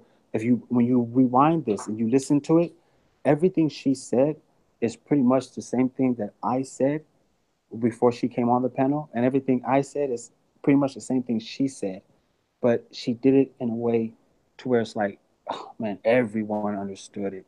You would have to literally deliberately neglect not to listen to how she said it, and but it's true. I'm too wordy, and I appreciate this panel today because it lets me know I have to dilute my wordplay. I yield the floor. Oh, well, I loved what Yudit said, and I loved what you said. You said it great. Yes, DOJO. It's beautiful to listen to you. I thought some of the things you said that really nicely, and I can like hear it in your voice. You've got a very calm voice, so that's good. I can hear it in your voice, your heart. I mean, your what do you call it? What's the word? Intentions. That's right. That's why it's happened. That's why it's happened. Yeah. Absolutely. Yeah. So we have to thank you as well, DOJO. Beautiful. It's beautiful. We need to talk more like this. People need this. People need to open the heart. People need to listen to the heart, to the soul, to something else beside materialism, beside phone, TV, the light vision. Yeah. So nature do this. Go out, everybody. Go out. Go out to the nature. All the answer come. All the answer will come. Out. Out, not in the house. Outside in the nature. Yeah.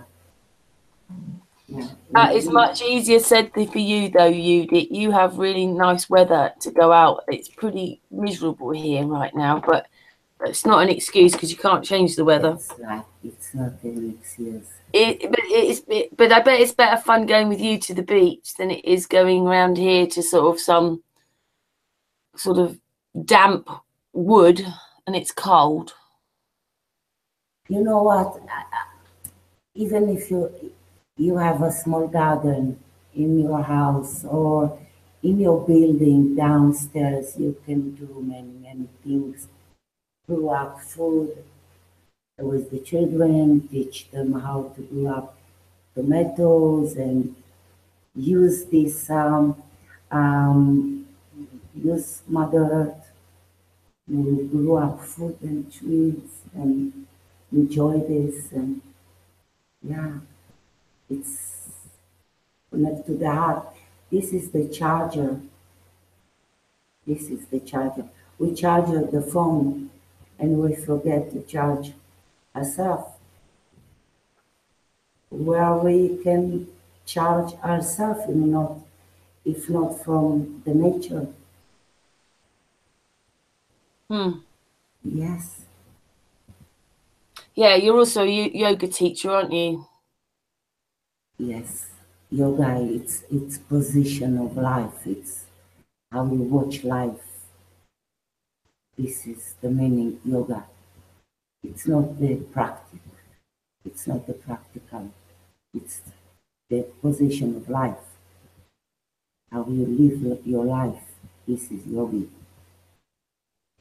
Yeah. That's what I teach. That's nice. Yoga is kinetics. Kinetics has something to do with the movement of the body, and that helps out with what they call the lymphatic system of the body. See, the lymphatic system, it runs parallel with the circulatory system. And what the lymphatic system does, it's a detoxifier. And without yoga, without the proper kinetics, even the simplest practitioner will say anybody with elder age should always keep yoga and keep movement, because kinetics allows the lymphatic system to excrete toxins out of our bodies through our lymph nodes. And that's the reason why perspirating is important. Yudit is correct. Yoga is something that, I'll be honest with you, I need to start practicing yoga myself. But kinetics has something to do with the movement of the body, and that's connected to the lymphatic systems. There is people who doesn't live they don't like this yoga, so do meditation, because the meditation, it's the meaning of the meditation is be in the place of nothing, be in the place of nothing, no materialism, no family, no body, no nothing. Be in the position of nothing. Connect to the soul. If our soul is, let's say, 1 gram and our body is 99, so leave this 99% and connect with this 1%, at least for 5 minutes, 2 minutes. And when you do this, connect with your breathing, because we breathe all day, but we are not breathe with meaning. And when you do this, when you breathe with your full attention, at least 2 minutes, 3 minutes, this is kind of meditation.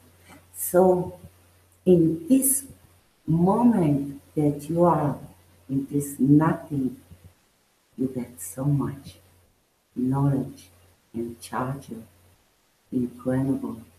And what it's made to the body, the body start working and clean itself from everything.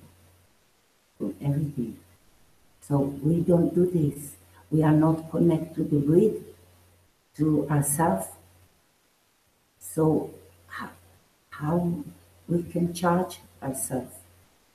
You see, this 1 gram of soul, this is the power for the body and the life. This is the power. So if not yoga, meditation. This place to be in quiet place. 2 minutes, 3 minutes, that's all. Start with this. And it's working. It's magic. It's magic for us. I've done it more in meditation, in a group, protected group, and opening up your chakras and things like that. And in it, when you're in a sort of meditative state, you don't want to come back. She'll say, yeah, close your chakras up. Right, I'm going to count 1, 2, 3, 4. And then you're going to open your eyes. And everybody just sits there with their eyes closed and just doesn't want to leave that state, because it's peace. It's good. I love it. Everything we do for our soul and for our quiet, at least 2 minutes. It's beautiful for our body and our life. It's incredible. Yeah. Try it. Start. Yes. Can I just say that we've been going now for over 3 hours now. Dojo, is there anything else you want to add today? Because I'm sure you're going to come back to the panel again. No, ma'am. I'm really satisfied. I appreciate all the holistic endurance that you ladies have put up. I mean, 3 hours to talk for 3 hours. That's a That's a lot. You did most of it. Thank you very much. Yeah, my pleasure, ladies. My pleasure. And So I should thank we each end and this? every one of you. Yeah, we can end it. Should It'll we be end, good. yeah, we end this hangout, and then I'm asking you to come back soon. Just come back. You don't like tonight. I obviously asked you to talk about a certain thing, but come on the panel and get stuck into a conversation. You'll come back. Oh, I sure will, and I appreciate you for the invitation. For Oh furthering no, the we invitation. appreciate you. Like, it's great Yes. your wisdom as well. Thank you, Dojo. You make me speak, you know. Yeah, there you go. You made Yudit speak. Yeah. You're welcome, Yudit. You're Uh-huh. welcome, now. Is there anybody that knows Yudit? She says the odd thing. She says the odd thing, but she's usually quite quiet. Whereas tonight she said masses. Oh yeah, she said, I, touch my heart. I, Touch my heart. You both have. I'm coming back for a hug. I'm going to put my camera back on, and just have to wait for it to come on. Come on, camera. There you go. And Karen, you are thank you so beautiful. much. Thank you so much, everybody. Oh, so are you did. Anyway, Thank you did. And you, Dojo. Thank you very much for this hangout. It's been amazing. A very spiritual evening and a very non-egotistical evening. It has been. Anyway, we're going to end the hangout now. Thank you so much, Dojo, Yudit, and the other people that came on and went off. On Thursday with Aaron and his Looming project. See you Thursday. Bye, everyone. Oh, Flat Earth hugs. Flat Earth hugs. Flat Earth for everybody. You have to have a hug on our channel. Yay, thank you. Thank you. And see you Thursday. Thank you. Bye-bye. Bye.